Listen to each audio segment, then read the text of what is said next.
नमस्कार दोस्तों, स्वागत है आपका हमारे YouTube चैनल GSY आकाश में। आज के इस वीडियो में हम लोग स्ट्रैटेजी के महत्वपूर्ण प्रश्नों को हर बार की तरह पढ़ने वाले हैं और ये प्रश्न आपके किसी भी एग्जाम के लिए बहुत ही ज़्यादा इम्पोर्टेंट है। और इस एक वीडियो से आपके जीएस के सारे सब्जेक्ट का रिवीजन हो जाएगा, क्योंकि इस वीडियो में जीएस के सारे सब्जेक्ट से प्रश्न लिए गए हैं। इससे आपके पूरे जीएस का रिवीजन हो जाएगा।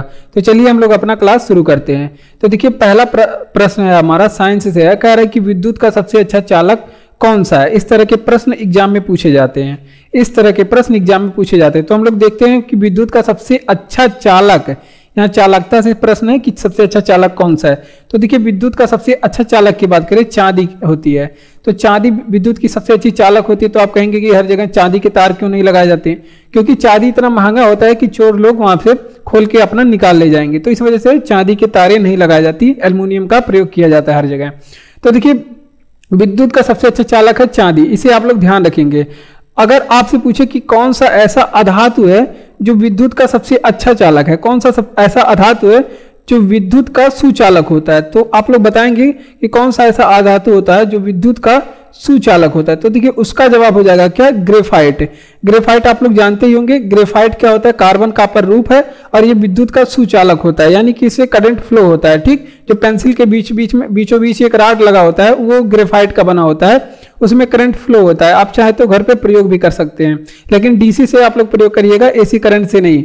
तो देखिए, अब अधातु जितने भी होते हैं, ये एक अधातु ऐसा है कि जो कि विद्युत का सुचालक होता है। और जबकि सभी अधातुएं क्या होती हैं, जबकि सभी अधातुएं विद्युत का कुचालक होती हैं। सभी अधातुएं क्या होती हैं, विद्युत का कुचालक होती हैं। और सभी धातु पदार्थ जितने होते हैं, सभी धातु तत्व जो होते हैं, वो विद्युत का क्या होते हैं, वो विद्युत का सुचालक होते हैं, यानी कि वहां पे करंट फ्लो होगा। ठीक, तो देखते हैं, आपसे पूछे कि ऐसा कौन, उष्मा का सबसे अच्छा चालक आपसे पूछे कि कौन सा है, उष्मा का सबसे अच्छा चालक कौन सा है। तो उष्मा का अच्छा चालक में बात करें तो उष्मा का अच्छा चालक, अगर आपसे पूछे कि कौन सा ऐसा द्रव है जो उष्मा का सबसे अच्छा चालक है, तो आप लोग याद रखेंगे पारा ऐसा द्रव है जो उष्मा का सबसे अच्छा चालक है। अगर आपसे पूछे कि कौन सा ऐसा धातु है जो उष्मा का सबसे अच्छा चालक है, तो आप लोग बताएंगे एल्यूमिनियम क्या है, एल्यूमिनियम उष्मा का सबसे अच्छा चालक है। ठीक, ये भी आप लोग ध्यान रखेंगे।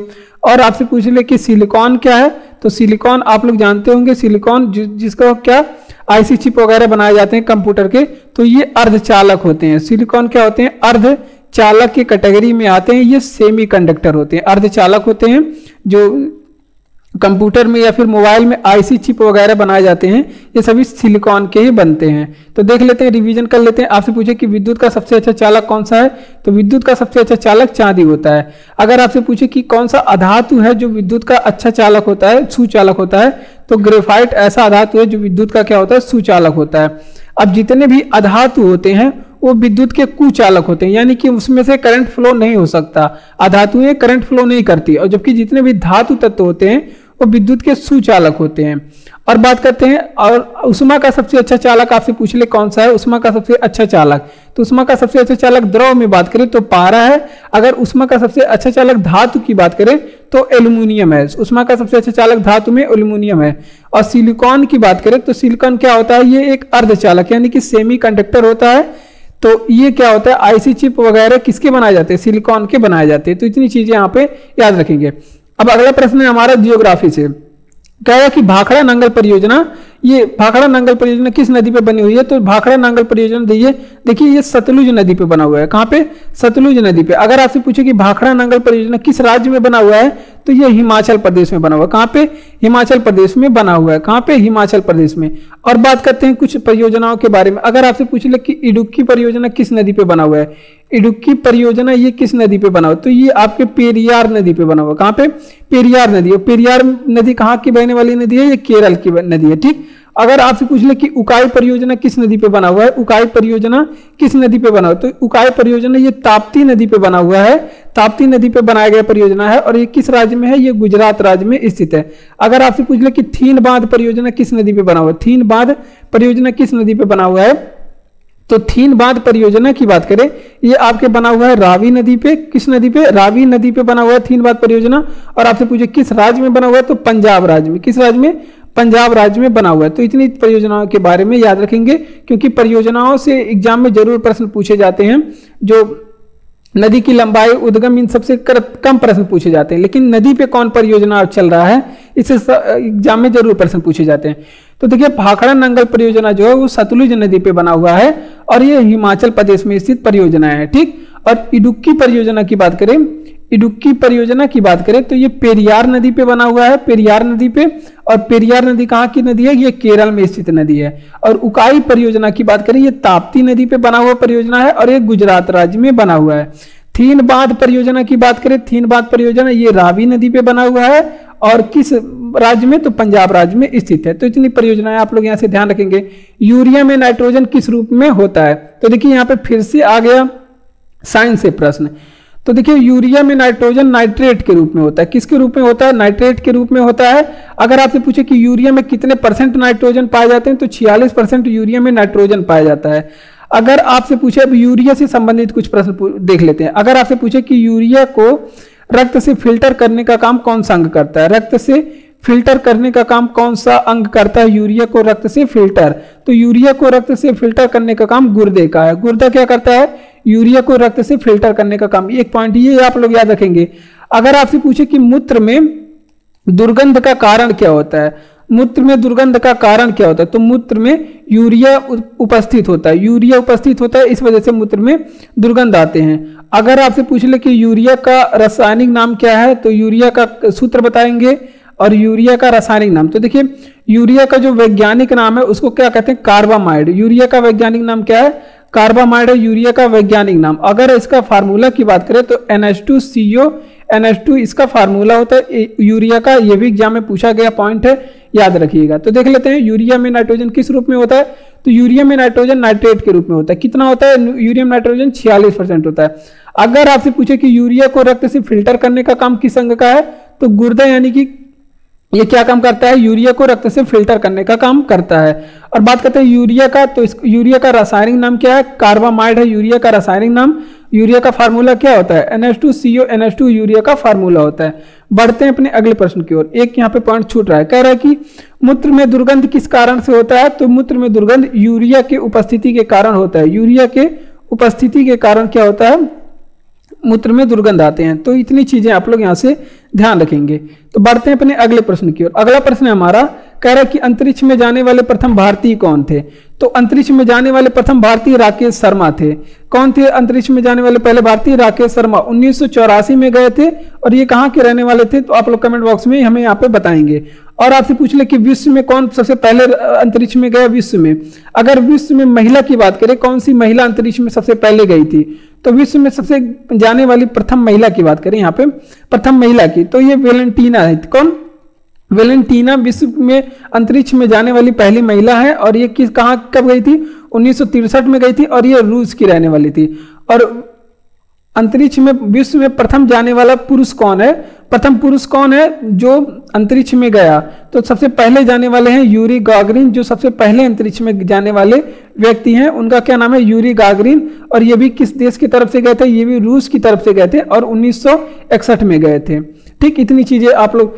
अंतरिक्ष में जाने वाला पहला जानवर कौन सा है, तो अंतरिक्ष में जाने वाला पहला जानवर लाइका नामक एक कुतिया थी। ये पहले सबसे पहले अंतरिक्ष में गई थी। ठीक, तो इतनी चीजें आप लोग ध्यान रखेंगे। तो देख लेते हैं अंतरिक्ष में जाने वाला पहला भारतीय कौन है, तो राकेश शर्मा है अंतरिक्ष में जाने वाले पहले भारतीय और ये 1984 में गए थे। और विश्व में बात करते हैं, तो विश्व में बात करें पहले महिला कौन है अंतरिक्ष में जाने वाली, तो वेलेंटीना है पहली महिला जिसने अंतरिक्ष में पहली बार गए 1963 में और रूस की तरफ से ये गई थी। और अंतरिक्ष में जाने वाले पहले पुरुष कौन है, तो यूरी गागरिन है अंतरिक्ष में जाने वाले पहले पुरुष और ये भी सोवियत संघ यानी कि रूस की तरफ से गए थे 1961 में। अंतरिक्ष में जाने वाला पहला जानवर लाइका नामक कुतिया एक है अंतरिक्ष में जाने वाली पहली जानवर। कौन सा रोग प्रोटोजोआ के कारण होता है, तो देखिए मलेरिया रोग होता है प्रोटोजोआ के कारण। कौन सा रोग, मलेरिया रोग होता है प्रोटोजोआ। और मलेरिया होता क्यों है, तो ये मादा एनाफिलीज मच्छर के काटने से होता है। कौन से मच्छर के काटने से, मादा एनाफिलीज मच्छर के काटने से मलेरिया रोग होता है। तो ये आप लोग ध्यान रखेंगे, किस मच्छर के, मादा एनाफिलीज मच्छर के काटने से मलेरिया रोग होता है। और बात करते हैं यहाँ पे कि मलेरिया में कौन सा अंग प्रभावित होता है, तो ये भी आप लोग बताएंगे कि कौन सा अंग मलेरिया में प्रभावित होता है। तो देखिए मलेरिया में प्लीहा प्रभावित होता है, जिसे इंग्लिश में क्या कहते हैं, स्प्लीन, ये मलेरिया में प्रभावित होता है, ठीक। और मादा एनोफिलीज मच्छर के काटने से मलेरिया होता है, इस बात की खोज किसने की, तो मादा एनोफिलीज मच्छर के काटने से मलेरिया होता है, इसकी खोज रोनाल्ड रॉस ने की। किसने, रोनाल्ड रॉस ने बताया कि मादा एनोफिलीज मच्छर के काटने से मलेरिया रोग होता है। और वहीं आपसे पूछे कि मलेरिया की दवा क्या होती है, तो मलेरिया की दवा है कुनैन। कुनैन है मलेरिया की दवा, और ये किससे प्राप्त होता है, तो ये सिनकोना नामक वृक्ष से प्राप्त होता है। और आपसे पूछे कि कुनैन नामक मलेरिया की दवा किस वृक्ष से प्राप्त होता है, तो सिनकोना वृक्ष के छाल से बनाया जाता है। तो ये भी आप लोग जान रखेंगे, ये सिनकोना वृक्ष के छाल से बनाया जाता है। चिकनगुनिया बीमारी किसकी वजह से होता है, चिकनगुनिया एक बीमारी है, ये भी मच्छर से होता है, मच्छर के काटने से होता है। चिकनगुनिया बीमारी किससे, मच्छर के काटने से होता है। और डेंगू नामक बुखार किसके काटने से होता है, डेंगू नामक बुखार ये एंडीज मच्छर के काटने से होता है। किस मच्छर के काटने से, एंडीज मच्छर काटने से डेंगू नामक बुखार होता है। तो देख लेते हैं, आपसे पूछे कि कौन सा रोग प्रोटोजोआ, तो देखिए ऑप्शन डिपेंडेबल क्वेश्चन है, और बहुत सारे रोग ऐसे हैं कि जो प्रोटोजोआ से होते हैं, जबकि मलेरिया भी प्रोटोजोआ से होने वाला रोग है। और मलेरिया होता है मादा एनाफिलीज मच्छर के काटने से, कई बार एग्जाम में पूछा गया है। और मलेरिया रोग में प्रभावित कौन सा अंग होता है, तो प्लीहा इसमें प्रभावित होता है। और मलेरिया मादा एनाफिलीज मच्छर के काटने से होती है, इस बात की खोज किसने की, तो रोनाल्ड रॉस ने बताया कि मलेरिया एनाफिलीज मच्छर के काटने से होता है, ठीक, सॉरी एनाफिलीज मच्छर के काटने से। और मलेरिया की दवा होती है कुनैन। कुनैन बनाया जाता है सिनकोना नामक वृक्ष के छाल से, सिनकोना वृक्ष के छाल से बनाया जाता है कुनैन नामक दवा। चिकनगुनिया बीमारी मच्छर के काटने से होती है, मच्छर के काटने से चिकनगुनिया बीमारी। और डेंगू बुखार, डेंगू नामक बुखार ये मादा एंडीज मच्छर के काटने से होता है। कौन से मच्छर के, एंडीज मच्छर से होता है। बढ़ते अपने अगले प्रश्न की ओर। अगला प्रश्न है कि स्वतंत्र भारत के प्रथम भारतीय गवर्नर जनरल कौन थे, तो सी राजगोपालाचारी थे। स्वतंत्र भारत के पहले, सी राजगोपालाचारी स्वतंत्र भारत के पहले भारतीय, यहाँ पे एक शब्द आप लोग यहाँ पे नोटिस करेंगे, भारतीय गवर्नर जनरल सी राज कौन से, सी राज गोपालाचारी थे, ठीक, सी राज गोपालाचारी। अगर आपसे पूछ ले कि स्वतंत्र भारत के पहले, यहाँ पे भारतीय शब्द ना दे, स्वतंत्र भारत के पहले गवर्नर जनरल पूछे तो आप लोग क्या बताएंगे, माउंट बेटन। तो उसके बाद जवाब क्या हो जाएगा, माउंट बेटन। अगर भारतीय शब्द ना दे तो माउंट बेटन बताएंगे। अगर आपसे पूछे कि स्वतंत्र भारत के पहले भारतीय गवर्नर जनरल कौन थे, स्वतंत्र भारत के पहले भारतीय गवर्नर जनरल, तो उसका जवाब हो जाएगा सी राज गोपालाचारी, यानी कि चक्रवर्ती राज गोपालाचारी। अब बात करते हैं भारत के प्रथम गवर्नर जनरल, केवल पूछे, यहाँ पे स्वतंत्रता की बात ना करे। अगर आपसे पूछे कि भारत के पहले गवर्नर जनरल कौन है, तो विलियम बेंटिंग है भारत के पहले गवर्नर जनरल। कौन है, विलियम बेंटिंग है भारत के पहले गवर्नर जनरल, ये आप लोग ध्यान रखेंगे। अगर आपसे पूछे कि भारत के अंतिम गवर्नर जनरल कौन थे, भारत के अंतिम गवर्नर जनरल कौन है, तो देखिए कैनिंग है भारत के अंतिम गवर्नर जनरल, और कैनिंग ही है भारत के प्रथम वायसराय। कौन, कैनिंग है भारत के प्रथम वायसराय, कौन है, कैनिंग है। और भारत के पहले अंतिम गवर्नर जनरल भी कौन बने थे, कैनिंग बने थे। इसके बाद भारत के अंतिम वायसराय बनता है माउंट बेटन। उसके बाद भारत के अंतिम वायसराय बनता है कौन, अंतिम वायसराय के पद पे आता है, अंतिम वायसराय के पद पे आता है कौन, माउंट बेटन। फिर माउंट बेटन के बाद क्या होता है, भारत आजाद होता है, तो स्वतंत्र भारत के प्रथम गवर्नर जनरल कौन बन जाते हैं, माउंट बेटन। उसके बाद स्वतंत्र भारत के, उसके बाद भारतीय गवर्नर जनरल कौन बन जाता है, सी राजगोपालाचारी। तो इतनी चीजें आप लोग याद रखेंगे। तो देख लेते हैं भारत के प्रथम गवर्नर जनरल, यहां से आप लोग देखिए, भारत के प्रथम गवर्नर जनरल बने थे विलियम बेंटिंग, भारत के अंतिम गवर्नर जनरल बने थे कैनिंग, उसके बाद भारत के प्रथम वायसराय बने थे कैनिंग, उसके बाद भारत के अंतिम वायसराय बने थे माउंट बेटन, उसके बाद होता है भारत स्वतंत्र। फिर स्वतंत्र भारत के पहले गवर्नर जनरल बने थे कौन, माउंट बेटन।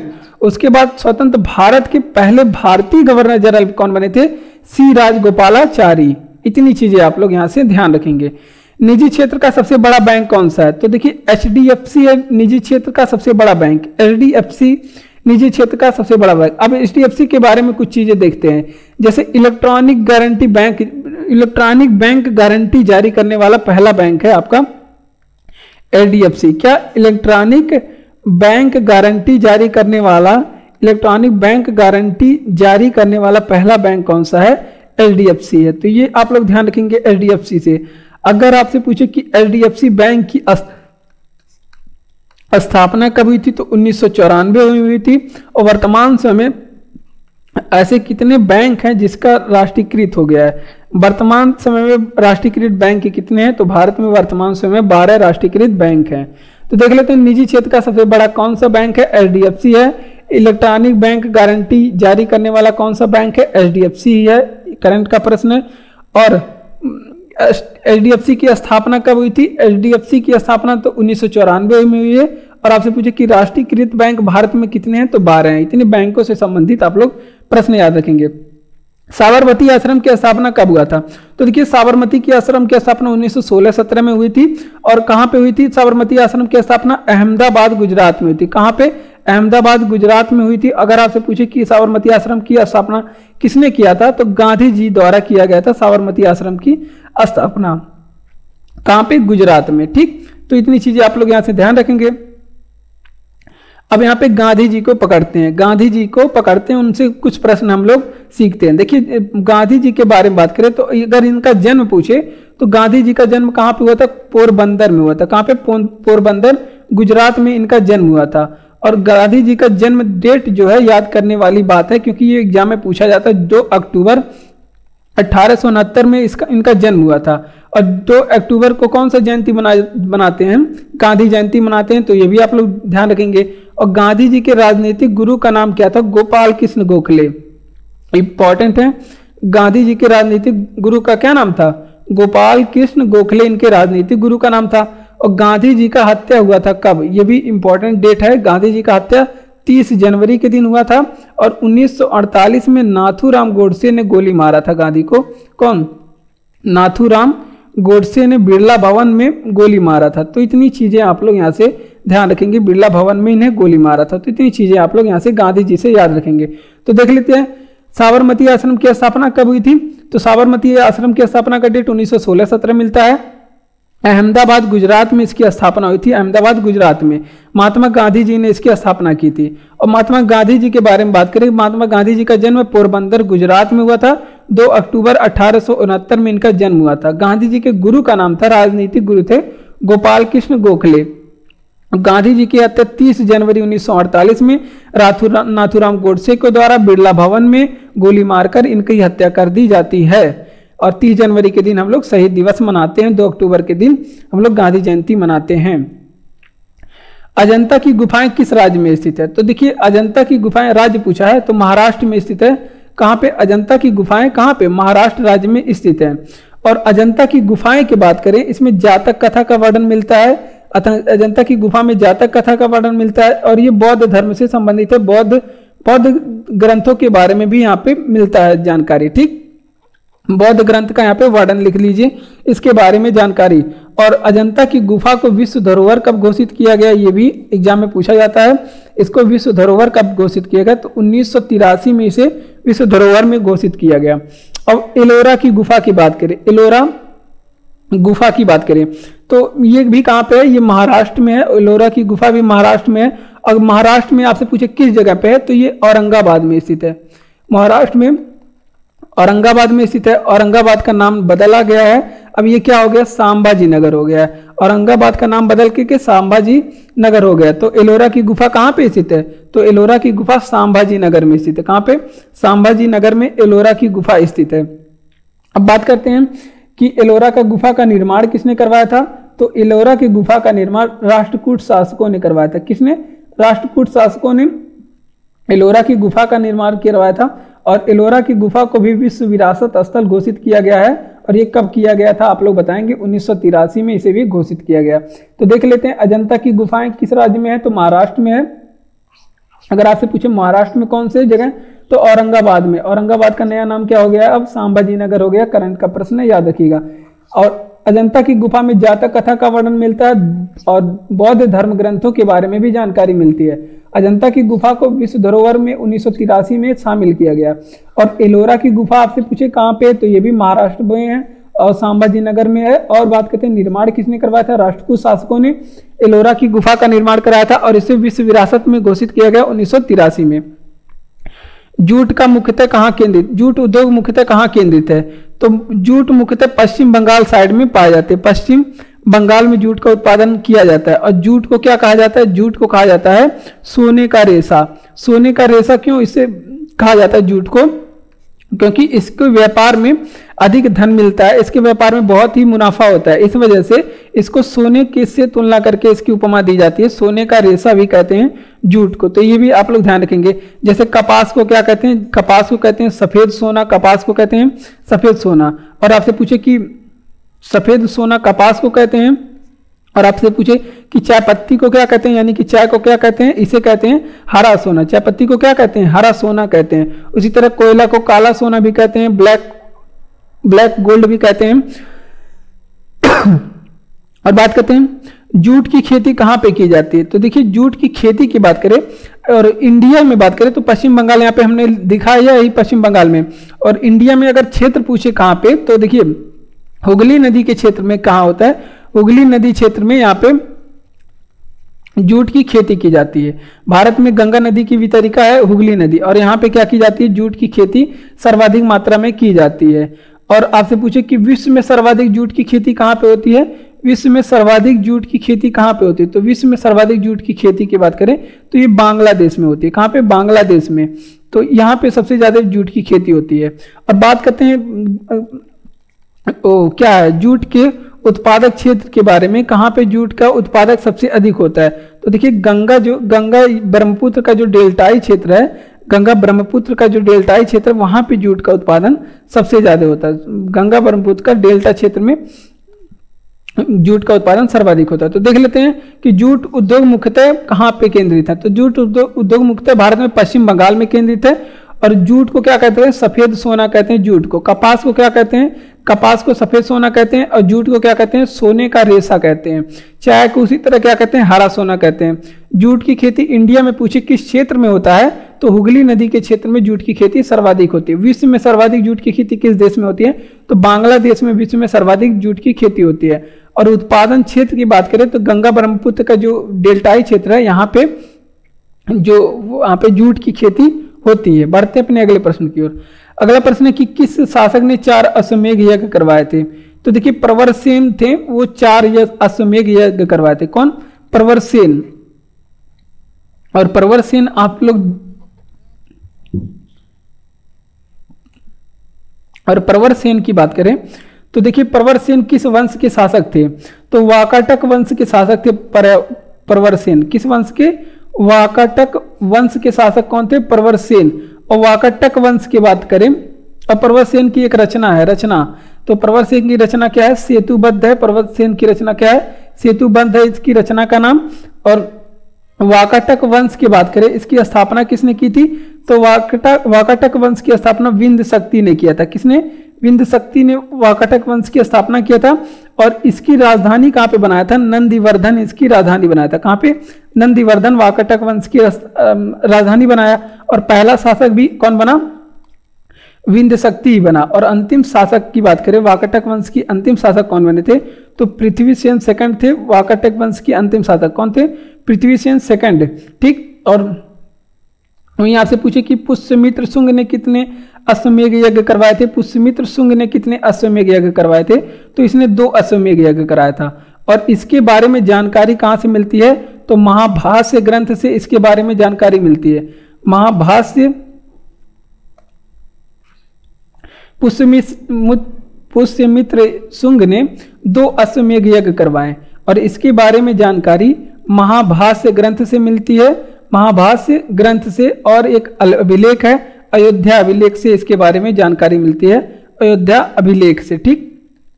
तो इतनी चीजें यहाँ पे आप लोग ध्यान रखेंगे। तो देख लेते हैं, आपसे पूछे कि किस शासक ने 4 अश्वमेध यज्ञ करवाए थे? तो प्रवरसेन शासक थे जो कि वाकाटक वंश के शासक थे। इन्होंने कितने अश्वमेध यज्ञ करवाए? 4 अश्वमेध यज्ञ करवाए। और वाकाटक वंश की स्थापना विंध्य शक्ति ने किया और इसकी राजधानी नंदीवर्धन को बनाया। और बात करते हैं वाकाटक वंश के अंतिम शासक थे पृथ्वीसेन सेकंड। और प्रवरसेन की एक रचना है सेतुबंध, ये पूछी जाती है एग्जाम में। और पुष्यमित्र शुंग ने आपसे पूछे कितने अश्वमेध यज्ञ करवाए थे? तो 2। और पुष्यमित्र यज्ञ ने 2 पुष्यमित्र शुंग ने 2 अश्वमेध यज्ञ करवाए थे, इसके बारे में जानकारी महाभाष्य ग्रंथ और अयोध्या अभिलेख से मिलती है। अब अगला प्रश्न है कि चौरी चौरा कांड कहाँ हुआ था। तो चौरी चौरा कांड जो है ये हुआ था आपके 4 फरवरी 1922 को। 4 फरवरी 1922 की घटना है और चौरी चौरा कांड ये गोरखपुर उत्तर प्रदेश में हुआ था, गोरखपुर जनपद में। और ये कहाँ पे, यूपी में हुआ था, यूपी की घटना है। और यहाँ इस समय भारत में चल रहा था गांधी जी का असहयोग आंदोलन। और ये पूछा जाता है कि इसके चलते, चौरी चौरा कांड के चलते गांधी जी ने कौन से आंदोलन को स्थगित किया। तो इसके चलते गांधी जी ने असहयोग, अंग्रेजों के खिलाफ असहयोग आंदोलन भारत में चलाया जा रहा था गांधी जी के द्वारा, इसके चलते गांधी जी ने इसको स्थगित कर दिया गया। अगर आपसे पूछे कि असहयोग आंदोलन शुरू कब हुआ था, तो ये 1 अगस्त 1920 को शुरू हुआ था। 1 अगस्त 1920 को कई बार पूछा भी जाता है, इसमें कहना क्या है। चौरी चौरा कांड कब हुआ था, तो ये 4 फरवरी 1922 की घटना है। तो देखिए चौरी चौरा कांड के डेट के बारे में अलग अलग जानकारी मिलती है। तो 4 फरवरी यहाँ पे सबसे प्रमाणित है, तो 4 फरवरी 1922 की घटना है और गोरखपुर उत्तर प्रदेश में हुआ था। इस दौरान भारत में चल रहा था कौन से आंदोलन, असहयोग आंदोलन, जो कि गांधी जी के द्वारा चलाया जा रहा था। और चौरी चौरा कांड से दुखी होकर गांधी जी ने असहयोग आंदोलन को तुरंत स्थगित करने का निर्णय लिया। और ये असहयोग आंदोलन जो कि शुरू हुआ था 1 अगस्त 1920 को। सती प्रथा का प्रथम साक्ष्य कहां से मिला, तो सती प्रथा का प्रथम साक्ष्य एरण अभिलेख से। किस अभिलेख से, एरण अभिलेख से सती प्रथा का प्रथम साक्ष्य मिला था। और बात करते हैं यहाँ पे सती प्रथा, एरण अभिलेख का संबंध किससे है, तो एरण अभिलेख का संबंध किससे है, भानुगुप्त से। एरण अभिलेख किसका है, भानुगुप्त का एरण अभिलेख है और इससे सर्वप्रथम सती प्रथा के साक्ष्य मिला। अगर आपसे पूछे कि गोवा में सती प्रथा को समाप्त किसने किया, गोवा में सती प्रथा को समाप्त किसने किया, तो गोवा में सती प्रथा को समाप्त अल्फांसो दी अल्बुकर्क करता है। कौन, अल्फांसो दी अल्बुकर्क गोवा में सती प्रथा को समाप्त करता है। और अगर आपसे पूछे कि सती प्रथा के अंत में सर्वाधिक प्रयास किसने किया, सती प्रथा के अंत में सर्वाधिक प्रयास किसने किया, तो सती प्रथा के अंत में सर्वाधिक प्रयास राजा राम मोहन राय ने किया। और 1929 में राजा राम मोहन राय के कठिन प्रयासों के दौरान विलियम बेंटिंग इस पे रोक लगाता है। कौन, विलियम बेंटिंग ने सती प्रथा को पर रोक लगाया। कब, विलियम बेंटिंग ने सती प्रथा पे रोक लगाया था, कब, 1829 में। किसके प्रयासों में, राजा राम मोहन राय के प्रयासों से। इसने, विलियम बेंटिंग ने ही ठगी प्रथा पे भी रोक लगाया था। ठगी प्रथा पे आपसे पूछे कि रोक किसने लगाया था, तो ये भी विलियम बेंटिंग ने लगाया था। ठगी प्रथा की रोक विलियम बेंटिंग ने, और कब लगाया था, तो ये भी आप लोग ध्यान रखेंगे। ये इसे रोका था 1930 में, कौन, विलियम बेंटिंग के द्वारा। तो देख लेते हैं, आपसे पूछे कि सती प्रथा का प्रथम साक्ष्य कहां से मिला, तो एरण अभिलेख से सती प्रथा का साक्ष्य मिला। और एरण अभिलेख का जो संबंध किससे है, तो भानुगुप्त का है एरण अभिलेख। अगर आपसे पूछे कि गोवा में सती प्रथा समाप्त किसने किया, तो अल्फांसो दी अल्बुकर्क जो कि एक पुर्तगाली था, इसने गोवा में सबसे पहले सती प्रथा को समाप्त किया। और आपसे पूछे कि सती प्रथा का अंत में सर्वाधिक प्रयास किसने किया, तो सती प्रथा के अंत में सर्वाधिक प्रयास किया था किसने, राजा राम मोहन राय ने। राजा राम मोहन राय के सती प्रथा के अंत में सर्वाधिक प्रयास किया 1929 में। विलियम बेंटिंग ने सती प्रथा का रोक लगाया था 1929 में राजा राम मोहन राय के प्रयासों से। ठगी प्रथा पे भी रोक विलियम बेंटिंग ने ही लगाया, और किसके प्रयासों से, तो 1930 में इसमें रोक लगाया गया विलियम बेंटिंग के द्वारा। टेलीफोन का आविष्कार किसने किया, तो टेलीफोन का आविष्कार ग्राहम बेल ने किया। किसने, टेलीफोन का आविष्कार आपसे पूछे किसने किया, तो ग्राहम बेल ने किया था टेलीफोन का आविष्कार। और आपसे पूछे कि एटीएम का आविष्कार किसने किया था, तो एटीएम का आविष्कार शेफर्ड बैरन ने किया। किसने, शेफर्ड बैरन ने किया था एटीएम का आविष्कार। और आपसे पूछे कि मोबाइल का आविष्कार किसने किया था, तो मोबाइल का आविष्कार मार्टिन कूपर ने किया था। किसने, मार्टिन कूपर ने किया था मोबाइल का आविष्कार। किसने, मार्टिन कूपर ने। अगर आपसे पूछे कि टेलीविजन का आविष्कार किसने किया था, टेलीविजन का आविष्कार किसने किया था, तो लोगी बेयर ने किया था टेलीविजन का आविष्कार। लोगी बेयर ने किया था टेलीविजन का आविष्कार। ठीक, तो इतनी चीजें आप लोग ध्यान रखिएगा। तो देखिए टेलीफोन का आविष्कार किसने किया, तो ग्राहम बेल ने किया था टेलीफोन का आविष्कार। एटीएम का आविष्कार किसने किया था, तो शेफर्ड बैरन ने किया था टेलीफोन का आविष्कार। मोबाइल का आविष्कार किसने किया था, मार्टिन कूपर ने किया। टेलीविजन का आविष्कार किसने किया था, लोगी बेयर ने। ये सारे प्रश्न आप लोग याद रखेंगे। औरंगजेब कौन सा वाद्य यंत्र बजाने में निपुण था, ऐसा प्रश्न पूछा जाता है। तो देखिए औरंगजेब की बात करें तो ये वीणा बजाता था, ये वीणा बजाने में इसकी दक्षता प्राप्त थी, वीणा वादक था औरंगजेब। ठीक, और वीणा के बारे में बात करेंगे, वीणा तो मां शारदे का जो है यंत्र है वीणा। तो अब वीणा की बात करें तो सबसे पुराना वाद्य यंत्र आपसे पूछे कौन सा है, सबसे पुराना वाद्य यंत्र आपसे पूछे कौन सा है, तो वीणा है सबसे पुराना वाद्य यंत्र। और यश बालचंद्र का संबंध किससे है, यश बालचंद्रन का संबंध किससे है, तो एस बालचंद्रन ये वीणा वादक थे, ये वीणा बजाते थे। तो ये आप लोग ध्यान रखेंगे। अगर आपसे पूछे कि समुद्रगुप्त क्या बजाता, वो चित्र मिला था समुद्रगुप्त, समुद्रगुप्त का भी तो वीणा बजाते हुए चित्र मिला था, जिसके तहत ये कहा जाता है कि समुद्रगुप्त क्या है, संगीत प्रेमी है। अब बात करते हैं औरंगजेब के बारे में। आपसे पूछे कि बीबी का मकबरा किसने बनवाया था, बीबी का मकबरा किसने बनाया था। अब किसी का मजाल नहीं है कि बीबी के जिंदा होते उसका मकबरा बना दे, बीबी खुद उसका मकबरा बना देगी जो बनाने जाएगा। तो कौन बनवाया था, औरंगजेब ने। ये भी अपना एक अलग ही खिलाड़ी था, अलग ही टाइप का खिलाड़ी था। इसी वजह से तो औरंगजेब को क्या कहा जाता है, इसकी वजह से इसे औरंगजेब को जिंदा पीर कहा जाता है। जिंदा पीर, जिंदा पीर क्यों कहा जाता है, क्योंकि ये लोगों का बहुत नरक करता है, ये चैन से रहने नहीं देता था सबको। और आपसे पूछे कि धर्मत का युद्ध किसके बीच में हुआ था, धर्मत का युद्ध ये हमने लाया है, नया प्रश्न है, क्योंकि ये पूछा जाता है, ये उत्तराधिकारी युद्ध था, क्योंकि औरंगजेब और किसके बीच में हुआ था, ये औरंगजेब और दारा सिकोह के बीच में हुआ था। तो ये इंपॉर्टेंट है क्योंकि ये एग्जाम में पूछा जाता है, औरंगजेब और दारा सिकोह के बीच में हुआ था धर्मत का युद्ध। और औरंगजेब ये जिंदा पीर वास्तव में था, क्योंकि इसने क्या किया था, ये जजिया कर को पुनः लागू किया, जजिया कर को क्या किया था, पुनः लागू किया था। जजिया कर किससे लिया जाता है, तो गैर हिंदू लोगों से जजिया कर लिया जाता है। तो जजिया कर आपसे पूछे कि पुनः लागू किसने किया, तो औरंगजेब ने लागू किया। तो इतनी चीजें आप लोग यहाँ से ध्यान रखेंगे। तो औरंगजेब ने कौन सा वाद्य यंत्र बजाता था, तो औरंगजेब वीणा वादक था, ये वीणा बजाते थे और कुछ नहीं मिला था। वीणा का बात करें तो सबसे पुराना वाद्य यंत्र कौन सा था, वीणा सबसे पुराना वाद्य यंत्र था। और यश बालचंद्रन क्या थे, ये वीणा वादक थे, ये वीणा बजाते हैं, ये आप लोग ध्यान रखेंगे। और समुद्रगुप्त भी किसका चित्र मिला था, ये एक सिक्के पे चित्र मिला था कि समुद्रगुप्त भी वीणा बजा रहा था। इस वजह से कहा जाता है कि समुद्रगुप्त भैया जो था वो क्या बजाता था, वो संगीत प्रेमी था। ठीक, और बीबी का मकबरा किसने बनवाया था, तो देखिए जीते जी बीबी का मकबरा बनाने वाला है औरंगजेब, औरंगजेब है जीते जी बीबी का मकबरा बनवाने वाला। ठीक, और बात करते हैं और धर्मत का युद्ध किसके बीच में होता है, दारा सिकोह और औरंगजेब के बीच में। औरंगजेब को ही क्या कहा जाता है, जिंदा पीर, कहा क्यों ना जाए, क्योंकि ये इसका काम ही ऐसा था। बात करते हैं प्रथम विश्व युद्ध कब शुरू हुआ था, तो कि प्रथम विश्व युद्ध शुरुआत की बात करें तो यहाँ पर देखिए 28 जुलाई को शुरुआत हुआ था। कब, 28 जुलाई 1914 को। यहाँ पर डेट आप लोग याद रखेंगे। तो आपसे पूछे प्रथम विश्व युद्ध 18 जुलाई 1914, वैसे तो आपसे पूछे कि कब से कब चला था प्रथम विश्व युद्ध, तो ये चला था आपके 1914 से लेकर 1918 तक, 1914 से लेकर 1918 तक चला था। इस समय भारत में वायसराय कौन थे, तो ये एग्जाम में पूछा जाता है कि पहले विश्व युद्ध के समय भारत में वायसराय कौन थे, आज़ादी के समय वायसराय कौन थे, चौरी चौरा कांड के समय वायसराय कौन थे, जलियांवाला बाग के समय वायसराय कौन थे। तो इस तरह से प्रश्न पूछा जाता है, तो हमें याद करना होता है। तो चेम्सफोर्ड इस समय वायसराय थे, कौन थे, चेम्सफोर्ड। और आपसे पूछे कि द्वितीय विश्व युद्ध के बारे में, तो द्वितीय विश्व युद्ध के बारे में अगर आपसे पूछे तो इस समय भारत में कब हुआ था, तो ये 1939 से लेकर 1945 तक चला था द्वितीय विश्व युद्ध। और इस समय भारत में वायसराय कौन थे, इस समय भारत में वायसराय कौन थे, लिनलिथगो थे, लिनलिथगो थे इस समय भारत में वायसराय। और द्वितीय विश्व युद्ध 39 से 45 से चला था।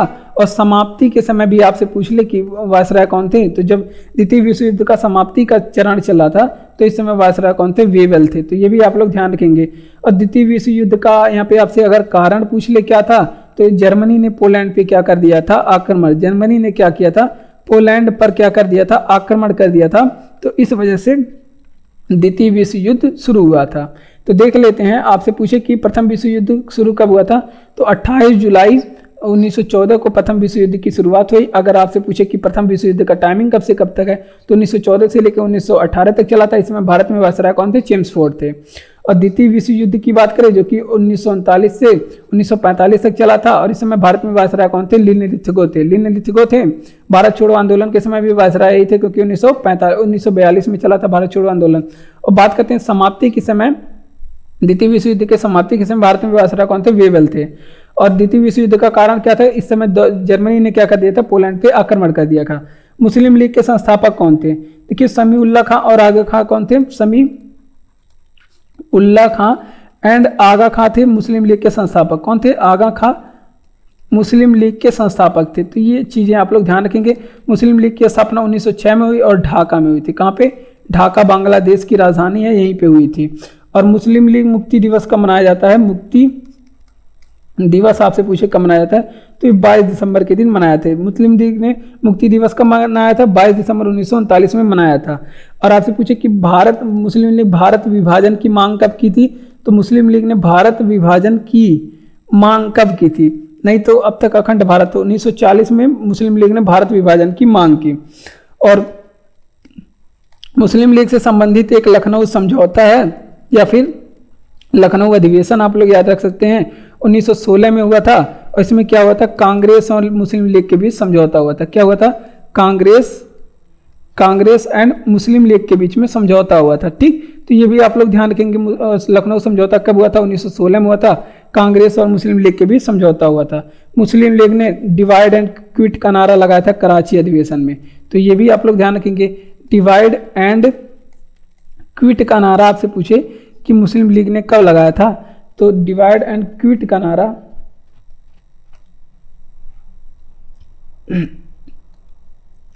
मुस्लिम लीग ने डिवाइड एंड क्विट का नारा लगाया था। ये आपके कराची अधिवेशन में कब लगाया था? कराची अधिवेशन में लगाया था डिवाइड और क्विट का नारा 1943 में। ठीक, इतनी चीजें आप लोग ध्यान रखेंगे। तो देख लेते हैं, आपसे पूछे कि मुस्लिम लीग के संस्थापक कौन थे, तो समी उल्लाह खां और आगा खां, ये दो लोग थे मुस्लिम लीग के संस्थापक। 1906 में मुस्लिम लीग की स्थापना हुई थी ढाका में। और मुस्लिम लीग मुक्ति दिवस कब मनाए थे? 22 दिसंबर 1939 में। और मुस्लिम लीग ने भारत विभाजन की मांग 1940 में की। लखनऊ समझौता जो कि 1916 में होता, कांग्रेस और मुस्लिम लीग के बीच इसमें समझौता हुआ। और डिवाइड एंड क्विट का नारा कराची अधिवेशन में 1943 में मुस्लिम लीग ने लगाया। कब? 1943 में। जलियांवाला बाग हत्याकांड कब हुआ था? देखिए जलियांवाले बाग हत्याकांड की बात करें तो ये हुआ था 13 अप्रैल 1919 को। कब हुआ था? 13 अप्रैल 1919 की घटना है, 13 अप्रैल 1919 को। और जलियांवाला बाग हत्याकांड कहाँ पे? अमृतसर पंजाब की घटना है। कहाँ पे? अमृतसर पंजाब की घटना है। और जलियांवाले बाग हत्याकांड में पूछा जाता है गोली चलाने का आदेश किसने दिया था, तो गोली चलाने का आदेश दिए थे जनरल डायर। कौन थे? जनरल डायर इसमें गोली चलाने का आदेश दिए थे। और इनका सहयोग किए थे एक हंसराज नामक भारतीय थे। अब ये पूछा जाता है कि कौन से भारतीय थे जिन्होंने जनरल डायर को सहयोग किया गोली चलाने के लिए और जलियांवाले बाग हत्याकांड में सहयोग किया, कौन से एक भारतीय थे, तो हंसराज नामक यहाँ पे भारतीय थे जिन्होंने जनरल डायर को सहयोग किया था। ठीक, और जनरल डायर की आगे चल के हत्या किसने किया था, तो ये भी एग्जाम में पूछा जाता है। ऊधम सिंह ने 1940 में, छोड़ा नहीं इन्हें, 1940 में लंदन में जाके इन्हें गोली मारा। ठीक, लंदन में जाके भरी सभा के बीच में इन्हें 1940 में क्या बोलते ऊधम सिंह ने इन्हें गोली मारा था। तो ये तो एक काबिले तारीफ थी। और इस समय भारत में वायसराय कौन थे? जलियांवाले बाग हत्याकांड के समय भारत में वायसराय चेम्सफोर्ड थे। कौन थे? चेम्सफोर्ड थे। और बात करते हैं जलियांवाले बाग के जांच के लिए एक समिति बनाई गई थी जिसका क्या नाम था? हंटर समिति बनाई गई थी जलियांवाले बाग के हत्याकांड के लिए। तो ये सारी चीजें आप लोग ध्यान रखेंगे। तो देखिए जलियांवाला बाग हत्याकांड कब हुआ था? 13 अप्रैल 1919 की घटना है, अमृतसर पंजाब की घटना है। यहाँ पे जलियांवाले बाग हत्याकांड निहत्थे लोगों के ऊपर गोली चला किया गया था। और बात करते हैं गोली चलाने का आदेश किसने दिया था? जनरल डायर ने दिया था। लेकिन रुको, तो इसमें सहयोग किए थे हंसराज। और बाद में इनकी हत्या किसने की? ऊधम सिंह ने लंदन में जाके 1940 में इनके घर में घुस के इन्हें गोली मारा। और वायसराय घर में घुसने का मतलब लंदन में गए, लंदन इन लोग का घर, ये हम लोग का घर भारत है। तो वायसराय इसमें थे चेम्सफोर्ड। और जांच के लिए एक समिति बनाई गई थी जिसका क्या नाम है? हंटर आयोग। ठीक, बढ़ते हैं अपने अगले प्रश्न की ओर। अगला प्रश्न है कि प्रस्तावना में संशोधन कब किए गए? प्रस्तावना में एकमात्र संशोधन 42वां संविधान संशोधन जो कि 1976 में हुआ था। प्रस्तावना में एकमात्र संशोधन हुआ था और इसके तहत प्रस्तावना में कुछ शब्द जुड़े और वो पूछे जाते हैं कौन कौन से शब्द जुड़े। तो 42वां संविधान संशोधन को तो एक भी और बात आप लोग याद रखेंगे, इसे लघु संविधान कहा जाता है क्योंकि इसमें बहुत सारी चीजें जोड़ी गई थी, क्योंकि मुख्य है जो हम लोग पढ़ते हैं जो मुख्य है। तो कौन कौन से शब्द जुड़े, तो देखिए शब्द की बात करें तो ये शब्द आप लोग याद रखेंगे समाजवाद, क्योंकि ये पूछा जाता है 4 ऑप्शन 5 ऑप्शन बना के, एक ऑप्शन नहीं रहेगा। तो इसमें समाजवाद, धर्मनिरपेक्ष, समाजवाद, धर्मनिरपेक्ष या फिर पंथ निरपेक्ष भी मिल सकता है धर्मनिरपेक्ष की जगह पे, और अखंडता, ये 3 शब्द इसमें जोड़े गए।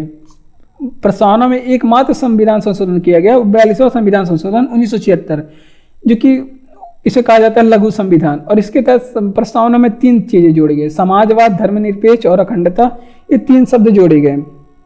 और 42वां संविधान के संशोधन के द्वारा ही क्या किया गया, शिक्षा को राज्य सूची से निकाल करके, शिक्षा को राज्य सूची से निकाल करके किस सूची में रखा गया, इसे समवर्ती सूची में जगह दिया गया, समवर्ती सूची में रखा गया। तो ये भी आप लोग ध्यान रखेंगे। और बात करते हैं इसी 42वां संविधान संशोधन के द्वारा ही मौलिक कर्तव्य को संविधान में शामिल किया गया, मौलिक कर्तव्य को क्या किया गया, शामिल किया गया। और जब मौलिक कर्तव्य के बारे में आपसे पूछे, लिया गया है रूस से, मौलिक कर्तव्य लिया गया है रूस से, और इसमें सिफारिश की थी कौन सी समिति, इसकी किस समिति की सिफारिश में, सरदार स्वर्ण सिंह समिति के सिफारिश पे। तो ये भी एग्जाम में पूछा जाता है कौन सी समिति की सिफारिश की थी, तो सरदार स्वर्ण सिंह समिति के सिफारिश पे। तो देख लेते हैं प्रस्तावना में संशोधन कब हुआ था। तो प्रस्तावना में एकमात्र बार संशोधन 42वां संविधान संशोधन 1976 को हुआ था, और इसके तहत प्रस्तावना में 3 शब्द जोड़े गए, कौन कौन से, समाजवाद, धर्मनिरपेक्ष और अखंडता, ये 3 शब्द जोड़े गए। और 42वां संविधान संशोधन को क्या कहा जाता है, इसे लघु संविधान भी कहा जाता है। 42वां संविधान संशोधन 1976 के तहत क्या किया गया, शिक्षा को राज्य सूची से निकाल करके समवर्ती सूची में रखा गया। और 42वां संविधान संशोधन के द्वारा ही मूल संविधान में मौलिक कर्तव्यों का प्रावधान कोई नहीं था, और 42वां संविधान संशोधन किया गया और इसके तहत मौलिक कर्तव्यों को शामिल किया गया। और ये मौलिक कर्तव्य किस देश के मतलब नकल करके लिया गया है, तो ये लिया गया आपके रूस से। और इसके लिए कौन सी समिति सिफारिश की थी, सरदार स्वर्ण सिंह समिति। और जब इसको शामिल किया गया था तो वर्तमान समय में 10 मूल कर्तव्यों को शामिल किया गया था। होयसल वंश की राजधानी क्या थी, तो होयसल वंश की राजधानी द्वार समुद्र थी। क्या थी, द्वार समुद्र होयसल वंश की राजधानी। और द्वार समुद्र की वर्तमान नाम क्या हो गया है, वर्तमान नाम हो गया द्वार समुद्र की हलेविद, हलेविद हो गया द्वार समुद्र की वर्तमान नाम। तो ये आप लोग ध्यान रखेंगे। और होयसल वंश के बारे में बात करें तो होयसल वंश के संस्थापक के बारे में आप लोग बताएंगे कौन है, तो विष्णुवर्धन है होयसल वंश के संस्थापक। कौन है, विष्णुवर्धन है होयसल वंश के संस्थापक। और आपसे पूछे कि होयसलेश्वर मंदिर कहाँ पे स्थित है, तो ये अभी आप लोग बताएंगे। होयसलेश्वर मंदिर की बात करें तो ये कहाँ पे स्थित है, तो होयसलेश्वर मंदिर जो है ये भी हलेविद कर्नाटक में स्थित है। कहाँ पे, हलेविद जो इनकी राजधानी थी, हलेविद कर्नाटक में ये बना है। कौन सा मंदिर, होयसलेश्वर मंदिर हलेविद कर्नाटक में बना है। और होयसलेश्वर मंदिर के संस्थापक, होयसलेश्वर वंश के संस्थापक विष्णुवर्धन थे, और ये पहले शासक भी बने होंगे जब ये स्थापना किए, तो पहले शासक भी थे और विष्णुवर्धन, और पहले स्थापना भी किए। और आपसे पूछे कि होयसलेश्वर वंश के अंतिम शासक कौन थे, होयसलेश्वर वंश के अंतिम शासक, ये सभी जो प्रश्न है ये पूछे जाते हैं। होयसलेश्वर वंश, अब अभी वाकाटक वंश के बारे में हमने बताया, तो ये सब ऐसे प्रश्न हैं जो छिपे हुए होते हैं और एग्जाम में आ जाते हैं, तो बच्चे कहते हैं कि अरे ये तो नया प्रश्न है, नया प्रश्न है। तो नहीं, नया प्रश्न नहीं है। अगर आप ये पढ़े रहेंगे तो ये आपके लिए नया नहीं होगा, आप लोग जरूर इसे करके आप लोग नंबर जरूर लेके आएंगे। तो इस वजह से हम ये सब प्रश्न लेके आते हैं यहाँ पे। और अंतिम शासक कौन है, बल्लाल हैं। और जो अंतिम शासक कौन थे, होयसल वंश के बल्लाल हैं, और बल्लाल थर्ड इनका नाम है। ठीक, ये अभी आप लोग ध्यान रखेंगे। तो देख लेते हैं, आपसे पूछे कि होयसल वंश की राजधानी कहाँ पे थी, तो पुराना नाम है द्वार समुद्र, और होयसल वंश की जो राजधानी थी वर्तमान नाम इसका क्या हो गया, हलेविद हो गया, हलेविद इसका वर्तमान नाम हो गया। और होयसल वंश के संस्थापक कौन है, विष्णुवर्धन। थोड़ी चीजें तो आप लोग ध्यान रखेंगे, पूरी चीजें नहीं तो पूरा पोथा नहीं पढ़ना है, कोई कम से कम संस्थापक कौन थे, विष्णुवर्धन थे, पहले शासक थे। और होयसलेश्वर की जो प्रसिद्ध मंदिर है, ये मंदिर तो इंपॉर्टेंट ही है, हलेविद में बना है, कर्नाटक में बना है। और होयसलेश्वर वंश की जो अंतिम शासक हैं बल्लाल थर्ड है। ठीक, बढ़ते अपने अगले प्रश्न की ओर।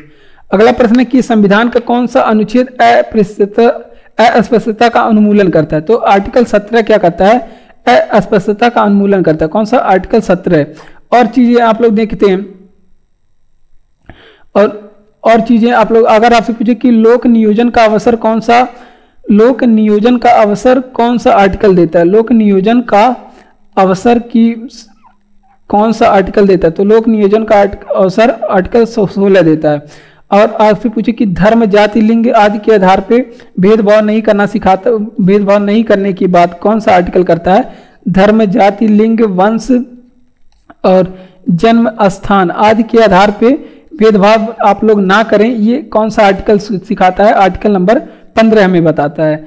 आपसे पूछे कि उपाधियों का अंत करने का कौन सा आर्टिकल करता है, उपाधियों का अंत संबंधी जानकारी कौन सा आर्टिकल देता है, तो आर्टिकल 18 देता है। अगर आपसे पूछे कि प्रेस की स्वतंत्रता कौन सी आर्टिकल में है, प्रेस की स्वतंत्रता किस आर्टिकल में है, तो ये अनुच्छेद नंबर 19 के 1 के क में है, अनुच्छेद 1 के क में है। तो ये पूरी चीजें आप लोग याद रखेंगे। तो देख लेते हैं, आपसे पूछे कि संविधान का कौन सा अनुच्छेद अस्पष्टता का उन्मूलन करता है, तो अनुच्छेद अस्पष्टता का अंत की बात करता है और लोक नियोजन में अवसर की समानता की बात करता है, अनुच्छेद नंबर 16। ये आर्टिकल आप लोग याद रखेंगे। और धर्म के आधार पे, जाति के आधार पे, लिंग के आधार पे, वंश के आधार पे, जन्म स्थान के आधार पे आप लोग किसी से भेदभाव नहीं करेंगे, ये बात कौन बताता है, आर्टिकल नंबर 15 बताता है। उपाधियों के अंत के बारे में आर्टिकल नंबर कौन सा है, उपाधियों के अंत की बात कौन करता है, आर्टिकल 18। प्रेस की स्वतंत्रता की बात कौन करता है, आर्टिकल 19 का ए। ठीक। स्वराज दल की स्थापना कब हुई थी, तो स्वराज दल की स्थापना जो है 1934 में हुई थी। और किसने किया था, मोतीलाल नेहरू और चित्तरंजन दास। किसने, मोतीलाल नेहरू एंड चित्तरंजन दास कौन क्या करते हैं, ये स्वराज पार्टी की स्थापना करते हैं। ठीक। और 1923 में 1 जनवरी 1923 में ये सॉरी स्वराज पार्टी की स्थापना कब हुई थी, 1923 में हुई थी।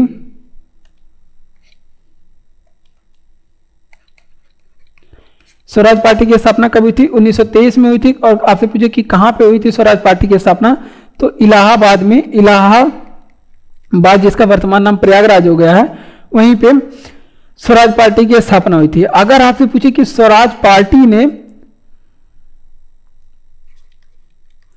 अगर आपसे पूछे कि स्वराज पार्टी संविधान सभा की मांग कब की, आपसे पूछे कि स्वराज पार्टी संविधान सभा की मांग कब की थी, तो स्वराज पार्टी ने संविधान सभा की मांग की थी 1934 में। कब की थी, 1934 में। और आपसे पूछे कि नेहरू रिपोर्ट किसने दिया था, नेहरू रिपोर्ट किसने प्रस्तुत किया, तो नेहरू रिपोर्ट दिए थे मोतीलाल नेहरू ने। किसने, मोतीलाल नेहरू ने नेहरू रिपोर्ट दिया और 1928 में इसे प्रस्तुत किया था। तो देख लेते हैं, आपसे पूछे कि स्वराज दल की स्थापना 1923 में मोतीलाल नेहरू और चित्तरंजन दास, इंपॉर्टेंट प्रश्न है। मोतीलाल नेहरू और चित्तरंजन दास ने स्वराज पार्टी की स्थापना 1923 में इलाहाबाद में की थी। और आपसे पूछे कि स्वराज पार्टी ने संविधान सभा की मांग कब की थी, 1934 में। नेहरू रिपोर्ट कब कौन प्रस्तुत किए, कब किए, तो नेहरू रिपोर्ट मोतीलाल नेहरू ने 1928 में पेश किए। महाबलीपुरम के रथ मंदिर का निर्माण किसने करवाया था, तो महाबलीपुरम का जो रथ मंदिर था,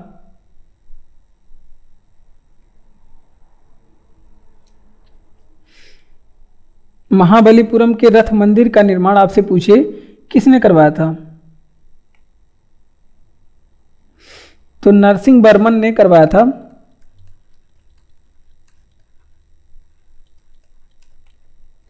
नरसिंह वर्मन ने करवाया था महाबलीपुरम के रथ मंदिर का निर्माण। और नरसिंह वर्मन किस वंश के शासक थे, तो ये पल्लव वंश के शासक थे। किस वंश के शासक थे, पल्लव वंश के। और उसका निर्माण कहाँ पे, तमिलनाडु में करवाया था। और बात करते हैं पल्लव वंश की,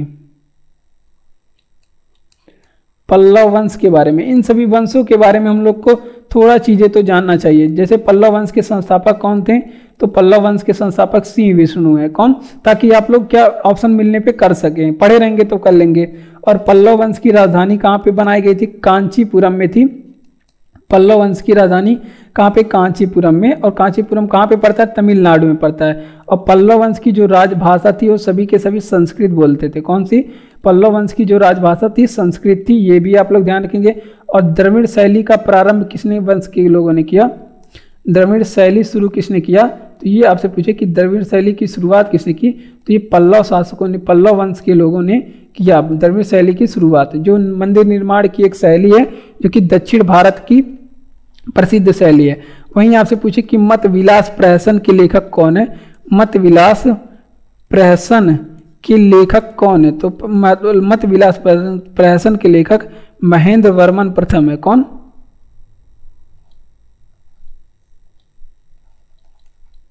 महेंद्र वर्मन प्रथम मत विलास प्रहसन के राइटर हैं। तो देख लेते हैं, महाबलीपुरम के रथ मंदिर का निर्माण किसने करवाया था? नरसिंह वर्मन ने करवाया था महाबलीपुरम के रथ मंदिर का निर्माण। और नरसिंह वर्मन पल्लव वंश के शासक थे, तमिलनाडु में ये मंदिर है।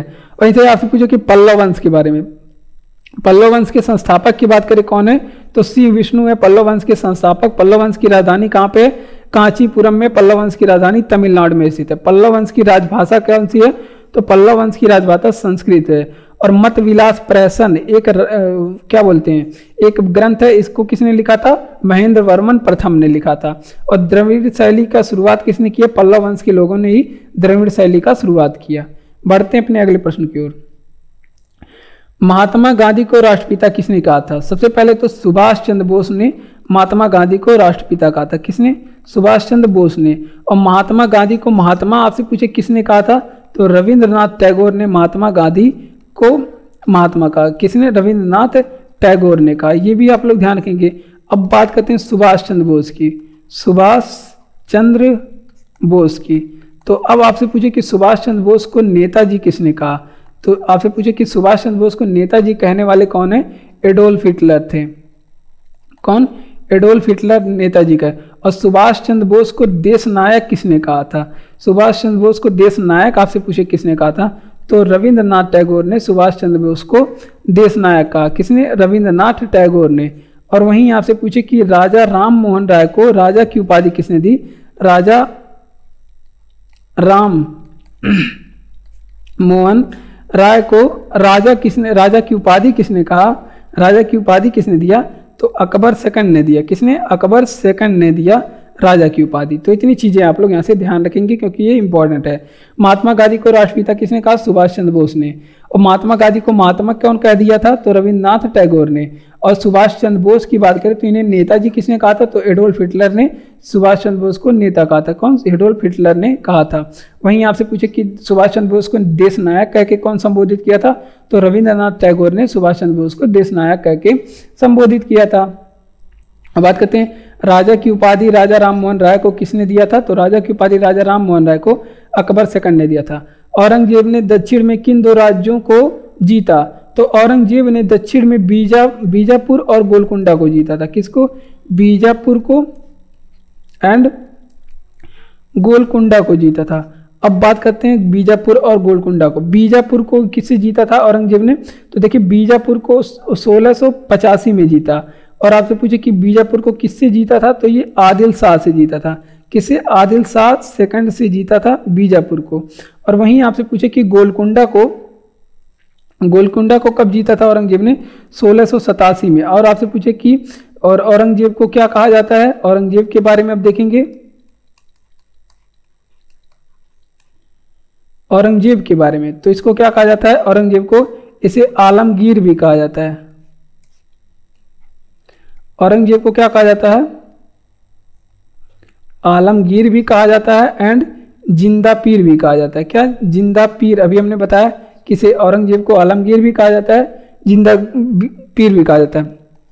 और आप लोग बताएंगे कि गुरु तेग बहादुर सिखों के किस नंबर के गुरु थे? गुरु तेग बहादुर। और इसकी हत्या किसने करवाया था? तो गुरु तेग बहादुर की हत्या के बारे में बात करें, इसकी हत्या औरंगजेब के ही कहने पे औरंगजेब ने ही करवाया था। और क्यों कराया था? क्योंकि ये इस्लाम धर्म को स्वीकार नहीं कर रहे थे। गुरु तेग बहादुर सिखों के 9वें नंबर के गुरु थे। ये भी क्रम भी आप लोग ध्यान रखेंगे। औरंगजेब ने दक्षिण के किन दो राज्यों को जीता? बीजापुर को जीता और गोलकुंडा को जीता। और बीजापुर को जीता था 1685 में और आदिल शाह सेकंड से। गोलकुंडा को 1687 में जीता। औरंगजेब के बारे में बात करें तो औरंगजेब को आलमगीर कहा जाता है और जिंदा पीर भी कहा जाता है। और औरंगजेब ने सिखों के 9वें नंबर के गुरु तेग बहादुर की हत्या करवाई क्योंकि ये इस्लाम धर्म को स्वीकार नहीं कर रहे थे। और अगर आपको वीडियो अच्छा लग रहा हो तो चैनल को सब्सक्राइब, वीडियो को लाइक और अपने दोस्तों में शेयर करिए। जल्दी से कमेंट करके बताइए कि वीडियो कैसा लग रहा है। और जिनको पीडीएफ चाहिए तो टेलीग्राम पे जाइए और पीडीएफ पा जाइए।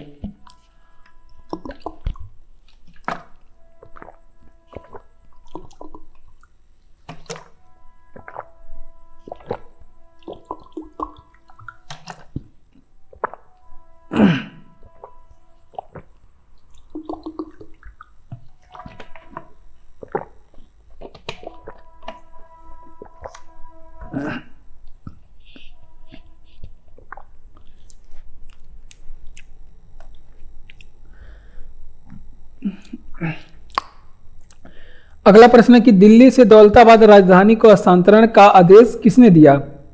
तो दिल्ली से राजधानी को दौलताबाद स्थानांतरित करने का आदेश किसने दिया? मोहम्मद बिन तुगलक ने। किसने दिया था? मोहम्मद बिन तुगलक ने। और मोहम्मद बिन तुगलक का उपनाम बताइए। मोहम्मद बिन तुगलक को क्या इसका उपनाम था अब्दुल मजहिद। इसका उपनाम क्या था? इसको उपनाम अब्दुल मजहिद भी था। तो यहाँ पे मदहिद हो गया, मजहिद था। ठीक। और मोहम्मद बिन तुगलक का आपसे पूछे कि वास्तविक नाम क्या था? मोहम्मद बिन तुगलक का वास्तविक नाम क्या था? इसका वास्तविक नाम जौनक था। इस यहाँ से भी प्रश्न पूछा जाता है, ज्यादा कठिन प्रश्न पूछे नहीं जाते। उपनाम पूछेगा, उपाधि पूछेगा, राजधानी पूछेगा, संस्थापक पूछेगा, यही सब प्रश्न यहाँ से पूछे जाते हैं। तो देखिए मोहम्मद बिन तुगलक के बारे में एक चीज़ और फेमस है कि इसने क्या किया था, इसने सांकेतिक मुद्रा का प्रचलन किया था। कौन सी मुद्रा का? तो ये पूछा जाता है सांकेतिक मुद्रा का प्रचलन किसने किया था? तो मोहम्मद बिन तुगलक ने सांकेतिक मुद्रा का प्रचलन किया था। और एक और फेमस प्रश्न यहाँ से पूछा जाता है कि इनके दरबार में एक यात्री आता है। कहाँ से आता है? मोरक्को से आता है यात्री, और उसका क्या नाम था? Ibn Battuta. इब्न बतूता इसका नाम था। और इब्न बतूता के बारे में बात करें, इसने एक पुस्तक लिखा था रेहला। रेहला नामक पुस्तक किसने लिखा था? इब्न बतूता लिखा था।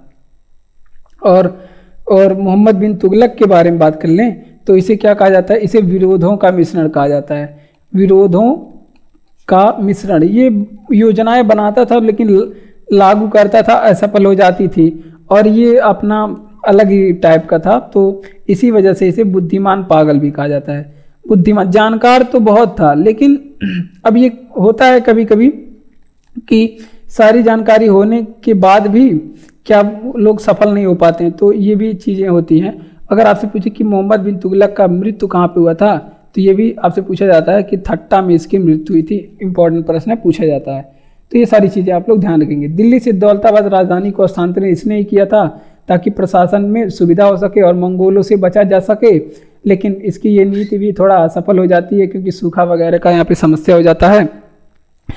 तो मोहम्मद बिन तुगलक का उपनाम पूछा जाता है कि क्या है? तो मोहम्मद बिन तुगलक का उपनाम अब्दुल मजहिद है। ठीक। और मोहम्मद बिन तुगलक का वास्तविक नाम जौनक था। ठीक, दो नाम हो गया।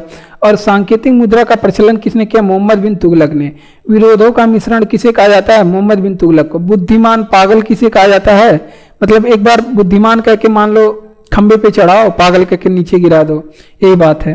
और दरबार में इसके आया था मोरक्को का निवासी जिसका नाम था इब्न बतूता। इसने एक पुस्तक लिखा रेहला, ये पूछा जाता है। कृष्णदेव राय के दरबार में अष्टदिग्गज कौन थे? तो कृष्णदेव राय के दरबार में अष्टदिग्गज 8 तेलुगु कवि थे। कौन थे? 8 तेलुगु कवि। 8 तेलुगु कवि ये जो कवि लोग होते हैं बहुत ही जानकार लोग होते हैं, क्योंकि ये दिन भर पढ़ते रहते हैं, लिखते रहते हैं। इनके अंदर बहुत ही जानकारी, अलग अलग धर्म ग्रंथों को, अलग अलग पुराणों, महाभारत, जो भी चीजें सबको पढ़ के इन लोग के बारे में बहुत ही क्या होती है, जानकारी आ जाती है। तो इस वजह से इन्हें अष्टदिग्गज कहा जाता है। बहुत ही जानकारी आप लोग तो देखिए जो ज़्यादा बुक वगैरह पढ़ते होंगे उनके पास बहुत ही नॉलेज होता है। तो इस वजह से ये दरबार में इन्हें कृष्णदेव राय ने रखा था। ये सलाह मशवरा देते थे। ठीक। और ये समकालीन कृष्णदेव राय किसके समकालीन थे? तो ये भी पूछा जाता है। तो इस समय बाबर के समकालीन थे कृष्णदेव राय। और कृष्णदेव राय को आपसे पूछे कि क्या कहा जाता है, तो कृष्णदेव राय को आंध्र भोज भी कहा जाता है। क्या कहा जाता है? कृष्णदेव राय को आंध्र भोज भी कहा जाता है। और एक मंदिर थी जिसका नाम क्या था? विट्ठल मंदिर। विट्ठल मंदिर के बारे में पूछा जाता है कि निर्माण किसने करवाया था? तो इसका निर्माण कृष्णदेव राय ने करवाया था। किसने? कृष्णदेव राय ने विट्ठल मंदिर का निर्माण करवाया था। और इनकी एक रचना है आमुक्त माल्यदा। आपसे पूछेगा कि आमुक्त माल्यदा किसकी रचना है? तो आमुक्त माल्यदा नामक रचना किसकी है? ये कृष्णदेव राय की रचना है। किसकी रचना है? कृष्णदेव राय की रचना है। और वहीं आपसे पूछे कि इनके भी दरबार में एक यात्री आए थे। इनके दरबार में आपसे पूछे कि कौन से यात्री आए थे? तो अब्दुल रज्जाक नामक यात्री इनके दरबार में आए थे। अब्दुल रज्जाक नामक यात्री इनके दरबार में आए थे। और ये अब्दुल रज्जाक कहाँ के थे, ये ईरानी राजदूत थे। कहाँ के, ईरानी राजदूत थे। ठीक, तो इतनी चीजें आप लोग ध्यान रखेंगे। तो देखिए कृष्णदेवराय के दरबार में अष्टदिग्गज रहते थे, उसमें कौन थे, तो ये पूछा जाता है। तो इसमें 8 तेलुगु कवि थे। और कृष्णदेवराय किसके समकालीन थे, तो ये बाबर के समकालीन थे। और इन्हें क्या कहा जाता है, कृष्णदेवराय को आंध्र भोज कहा जाता है। विट्ठल मंदिर एक है, कृष्णदेवराय ने बनवाया था। और अमुक्त माल्यदा की रचना किसने की, कई बार एग्जाम में पूछा गया है, कृष्णदेवराय ने। और इनके दरबार में अब्दुल रज्जाक आए थे। ये एक ईरानी कौन थे, ईरानी ये राजदूत थे। आईने अकबरी के लेखक कौन थे, आईने अकबरी के लेखक अबुल फजल हैं। कौन, अबुल फजल है आईने अकबरी के लेखक। और अबुल फजल के बारे में बात करें, कहाँ गए, ये है। इनका जन्म आपसे पूछे कहाँ पे हुआ था, तो नागौर में इनका जन्म हुआ था। और नागौर आप सभी जानते हैं कहाँ पे है, नागौर राजस्थान में स्थित है। और वहीं आपसे पूछे कि अबुल फजल के बारे में, तो इनकी हत्या किए थे वीर सिंह बुंदेला। कौन इनकी हत्या किए थे, वीर सिंह बुंदेला ने इनकी हत्या कर दिए थे। ये भी आप लोग ध्यान रखेंगे, पूछा जाता है किसने हत्या किया। वहीं आपसे पूछे कि किताबुल हिंद की रचना किसने की, किताबुल हिंद की रचना किसने की, तो किताबुल हिंद की रचना अलबरूनी ने किया। किसने, अलबरूनी ने किताबुल हिंद की रचना की। वहीं आपसे पूछे कि बुद्ध चरित्र की रचना किसने की, बुद्ध चरित्र नामक पुस्तक की रचना की, तो अश्व घोष ने किया। बुद्ध चरित्र की रचना किसने, अश्व घोष ने किया बुद्ध चरित्र की रचना। अगर आपसे पूछे कि मिताक्षरा की रचना किसने की, मिताक्षरा की रचना किसने की, तो विज्ञानेश्वर ने किया मिताक्षरा की रचना। किसने, विज्ञानेश्वर ने मिताक्षरा की रचना की। तो देख लेते हैं, आपसे पूछे कि आईने अकबरी के लेखक कौन है, तो अबुल फजल है आईने अकबरी के लेखक। और अबुल फजल का जन्म कहाँ पे हुआ था, नागौर राजस्थान में अबुल फजल का जन्म हुआ था। और इनकी हत्या किसने की, वीर सिंह बुंदेला ने इसकी हत्या की। ठीक, और किताबुल हिंद की रचना किसने की, किताबुल हिंद की रचना अलबरूनी ने किया। किताबुल हिंद की रचना बुद्ध चरित्र की रचना किसने की, अश्व घोष ने किया बुद्ध चरित्र की रचना। और मिताक्षरा की रचना किसने की, विज्ञानेश्वर ने मिताक्षरा की रचना की। बढ़ते अपने अगले प्रश्न की ओर। भक्ति आंदोलन का प्रारंभ किया, तो देखिए भक्ति आंदोलन की बात करें तो ये दक्षिण में भक्ति आंदोलन का प्रारंभ सबसे पहले हुआ था। और इससे किया था किसने, अलवर संतों ने। अलवर संतों ने दक्षिण में क्या किया था, भक्ति आंदोलन का सबसे पहले प्रारंभ किया था। दक्षिण में सबसे पहले भक्ति आंदोलन का प्रारंभ किया, दक्षिण में मतलब दक्षिण भारत में। कहाँ पे, दक्षिण भारत में। और वहीं आपसे पूछे कि ये किसके शासनकाल में भक्ति आंदोलन का प्रारंभ हुआ था, तो ये भी तो एग्जाम में पूछा जा सकता है, किसके शासनकाल में। तो इस समय पल्लव लोगों का शासनकाल चला था, पल्लव वंश का इस समय शासनकाल चला था। अगर आपसे पूछे कि उत्तर भारत में भक्ति आंदोलन का प्रारंभ किसने किया, उत्तर भारत में भक्ति आंदोलन का प्रारंभ किसने किया, तो रामानंद ने उत्तर भारत में भक्ति आंदोलन का प्रारंभ किया। और आपसे पूछे कि भक्ति आंदोलन के प्रारंभिक प्रतिपादक कौन थे, प्रारंभिक भक्ति आंदोलन का प्रारंभिक प्रतिपादक कौन थे, तो उसका जवाब हो जाएगा आचार्य रामानुज। क्या थे, भक्ति आंदोलन के प्रारंभिक प्रतिपादक आचार्य रामानुज थे। अगर आपसे पूछे कि असम में भक्ति आंदोलन शुरू किसने किया, असम में, तो असम में भक्ति आंदोलन शुरू करने वाले कौन है, शंकर देव हैं। अगर आपसे पूछे कि पंजाब में भक्ति आंदोलन का शुरू किसने किया, पंजाब में भक्ति आंदोलन किसने शुरू किया, तो गुरु नानक ने पंजाब में भक्ति आंदोलन को शुरू किया। तो ये सारे प्रश्न आप लोग ध्यान रखेंगे। तो देख लेते हैं, आपसे पूछे कि भक्ति आंदोलन प्रारंभ किसने किया, तो अलवर संतों ने भक्ति आंदोलन को प्रारंभ किया था। और कहाँ पे किया, दक्षिण भारत में भक्ति आंदोलन का प्रारंभ अलवर संतों ने किया। और इनके शासनकाल में, किसके शासनकाल में, तो पल्लव वंश के शासनकाल में भक्ति आंदोलन का प्रारंभ अलवर संतों ने किया।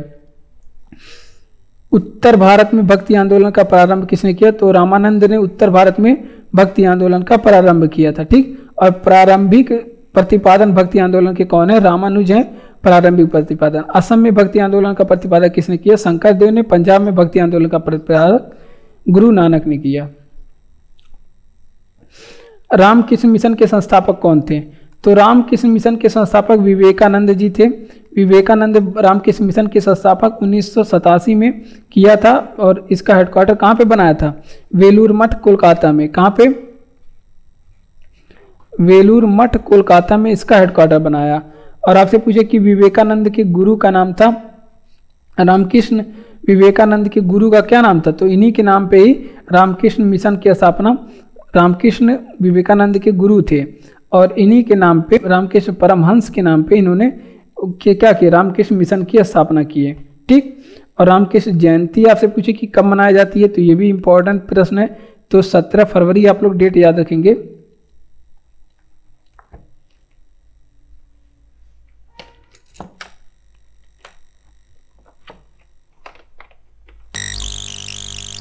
सत्रह फरवरी को रामकृष्ण जयंती मनाई जाती है, तो ये डेट आप लोग याद रखेंगे।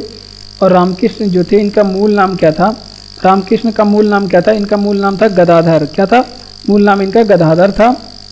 और बात करते हैं विश्व धर्म सम्मेलन कब हुआ था, तो ये विवेकानंद जी से संबंधित है।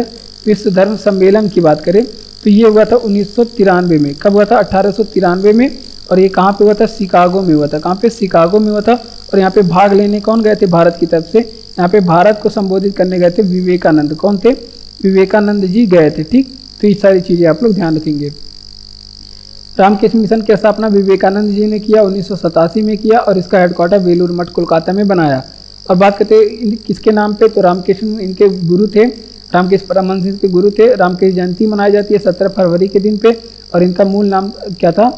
गदाधर चट्टोपाध्याय। रामकृष्ण जो परमहंस थे उनका मूल नाम था। और विश्व धर्म सम्मेलन की बात करें ये 1893 में हुआ था, शिकागो में हुआ था। और यहाँ पे विवेकानंद जी भाग गए थे, भाग लेने गए थे। यूएसए में शिकागो पड़ता है। किसे भारतीय अशांति का जनक कहा जाता है, तो बाल गंगाधर तिलक को भारत अशांति का जनक कहा जाता है। किसे? बाल गंगाधर तिलक को। तो ये चीज़ें आप लोग ध्यान रखेंगे। और बात करते हैं और किसने कहा ये भी आप लोग बताएंगे कि किसने इन्हें भारतीय अशांति का जनक कहा, तो ये आप लोग बताएंगे। तो इनका क्या नाम था? कहने वाले का नाम था वेलेंटाइन सिरोल। वेलेंटाइन सिरोल ने इन्हें भारतीय अशांति का जनक कहा। और बात करते हैं बाल गंगाधर तिलक को, यहाँ पे लिख लेते हैं बाल गंगाधर तिलक। तो इनका मूल नाम क्या था? बाल गंगाधर तिलक का मूल नाम केशव था। क्या था? केशव था। और गीता रहस्य नामक पुस्तक किसने लिखा था? गीता रहस्य किसकी पुस्तक है? तो ये बाल गंगाधर तिलक की पुस्तक है। और आपसे पूछे कि सर्वप्रथम स्वराज की मांग किसने की? सर्वप्रथम स्वराज की मांग किसने की? तो ये किए थे आपके, सर्वप्रथम स्वराज की मांग किसने किया था? तो ये किए थे आपके बाल गंगाधर तिलक ने। कौन किए थे? बहुत ही अच्छे व्यक्तित्व हैं बाल गंगाधर तिलक। और इन्होंने एक पत्रिका लिखा था, केसरी नामक पत्रिका इनकी है। केसरी और मराठा पत्रिका के संपादक कौन थे? केसरी और मराठा पत्रिका के संपादक जो है, तो ये भी आप लोग ध्यान रखेंगे। इसके थे कौन? बाल गंगाधर तिलक। कौन? बाल गंगाधर तिलक। और कब इसके संपादक किए थे? 1881 में बम्बई में। तो देख लेते किसे भारतीय अशांति का जनक कहा जाता है? बाल गंगाधर तिलक को भारतीय अशांति का जनक कहा जाता है। और बाल गंगाधर तिलक के बारे में बात करें, मूल नाम इनका केशव था। और गीता रहस्य पुस्तक किसकी है? बाल गंगाधर तिलक की। और बाल गंगाधर तिलक को भारतीय शांति का जनक किसने कहा था? तो वेलेंटाइन सिरोल ने। वेलेंटाइन सिरोल ने बाल गंगाधर तिलक को भारतीय शांति का जनक कहा जाता है। केसरी और मराठा नामक पत्रिका के संपादक किसने किया? तो केसरी और मराठा नामक पत्रिका का संपादन 1881 में बाल गंगाधर तिलक में मुंबई में किया था। कहाँ पे? मुंबई में। और सर्वप्रथम स्वराज की मांग किसने की थी? बाल गंगाधर तिलक ने। और 1895 में सर्वप्रथम स्वराज की मांग की थी। और ये डेट आप लोग चेक करके बताएंगे सही है या फिर गलत। स्वतंत्र भारत की पहली भारतीय महिला कौन थी? कांग्रेस की प्रथम भारतीय महिला अध्यक्ष कौन थी? तो कांग्रेस की पहली भारतीय महिला अध्यक्ष आपसे पूछे, यहाँ पे भारतीय शब्द लगा है तो हो जाएगा कौन? सरोजिनी नायडू। सरोजिनी नायडू अध्यक्षता की थी 1925 का, जो कि कानपुर अधिवेशन की अध्यक्षता की थी। कहाँ पे? अगर आपसे पूछे कि कांग्रेस की पहली महिला अध्यक्ष कौन थी, आपसे पूछे कि केवल कांग्रेस की पहली महिला, भारतीय शब्द ना लगाए, तो उसका जवाब हो जाएगा एनी बेसेंट। कौन हो जाएगा? एनी बेसेंट हो जाएगा। और ये की थी 1917 में, जो कि कहाँ का अधिवेशन था? कोलकाता अधिवेशन था, कोलकाता। और एनी बेसेंट के बारे में बात करें तो ये एनी बेसेंट ये कहाँ की निवासी थी? ये आयरलैंड की रहने वाली थी। कहाँ की? आयरलैंड की ये निवासी थी। ये भी आप लोग ध्यान रखेंगे क्योंकि एग्जाम में हमने देखा पूछा गया था। तो ये आयरलैंड की निवासी थी। और कांग्रेस के बारे में बात करेंगे, कांग्रेस की तो स्थापना कब हुई थी और किसने की थी ये बता दीजिए। स्थापना ए.यू. ह्यूम ने किया। कांग्रेस की स्थापना ए.यू. ह्यूम ने किया। और कब किया था? 1885 में। और इस समय भारत में वायसराय कौन थे? डफरिन महोदय थे। तो देख लेते हैं, आपसे पूछे कि कांग्रेस की पहली भारतीय महिला अध्यक्ष सरोजिनी नायडू थी, 1925 के कानपुर अधिवेशन की अध्यक्षता की। और कांग्रेस की अगर आपसे पूछे कि पहली महिला अध्यक्ष कौन थे, तो कांग्रेस की पहली महिला अध्यक्ष बनी थी एनी बेसेंट, जो कि 1917 में बनी थी और कोलकाता अधिवेशन की अध्यक्षता बनी थी। और एनी बेसेंट की बात करें, ये आयरलैंड की निवासी थी, आयरलैंड से हमने डीपीएसपी लिया था, ये भी आप लोग ध्यान रखेंगे। कांग्रेस के बारे में बात करें, स्थापना ए ह्यूम ने की 1885 में। इस समय भारत में वायसराय डफरिन थे। भारत और पाकिस्तान के बीच विभाजन, तो देखिए भारत और पाकिस्तान के बीच में विभाजन माउंटबेटन योजना के तहत हुआ। कौन से? माउंटबेटन योजना के तहत भारत और पाकिस्तान के बीच में विभाजन 1947 में हुआ था। और इस समय भारत के और पाकिस्तान के बीच में एक रेखा खींची गई, जिसको क्या कहते हैं? Red Cliff line. इसको क्या कहते हैं? रेड क्लिफ रेखा कहते हैं। और रेड क्लिफ रेखा को खींचा किसने था? तो ये भी एग्जाम में पूछा जाता है। तो सर सिरिल ने खींचा था, ये अंग्रेज था। सर सिरिल नाम था ससुरे का नाम था सिरिल। यहाँ पे लिख लेते हैं सही से, क्योंकि नंबर दिला सकता है ससुरा। तो सिरिल रेडक्लिफ इसका नाम ही था, और इसी के नाम पे ही क्या इसने क्या किया? रेडक्लिफ लाइन खींच दिया। ठीक। और तो भारत और पाकिस्तान के बीच में थोड़ी चीज़ें देख लेते हैं, हालांकि दुश्मनी है तो चीज़ें देखेंगे क्योंकि नंबर मिल सकता है। तो आपसे पूछे कि भारत और पाकिस्तान के बीच में कौन सी रेलगाड़ी चलती है? तो भारत और पाकिस्तान के बीच में रेलगाड़ी एक तो चलती है थार एक्सप्रेस, और एक चलती है क्या? समझौता एक्सप्रेस। समझौता ही चलेगा भैया, समझौता। क्या? क्योंकि समझौता ही करना पड़ता है, क्योंकि मानता कुछ है नहीं ये। एक्सप्रेस कैसे लिखा जाएगा यार? एक्सप्रेस। ठीक। और बात करते हैं सियाचिन और ग्लेशियर। सियाचिन ग्लेशियर विवाद भी किसके बीच में है? तो ये भी आप लोग ध्यान रखेंगे। सियाचिन ग्लेशियर विवाद ये है आपके भारत और बांग्लादेश, भारत और पाकिस्तान के बीच में। देख लेते हैं भारत और पाकिस्तान के बीच में विभाजन कब हुआ, किस योजना के तहत पूछे तो माउंटबेटन योजना 1947 में हुआ था भारत और पाकिस्तान के बीच में विभाजन। और इसी दौरान भारत और पाकिस्तान के बीच में एक रेखा खींची गई, जिसको क्या कहते हैं? रेड क्लिफ रेखा कहते हैं। और ये खींचा किसने कहा? सर सिरिल रेडक्लिफ ने खींचा। और भारत और पाकिस्तान के बीच में कुछ एक्सप्रेस चलती हैं, जैसे थार एक्सप्रेस हो गया, समझौता एक्सप्रेस, ये 2 रेलगाड़ियाँ चलती है। और सियाचिन ग्लेशियर विवाद किसके बीच में है? वर्तमान भारत और पाकिस्तान के बीच में।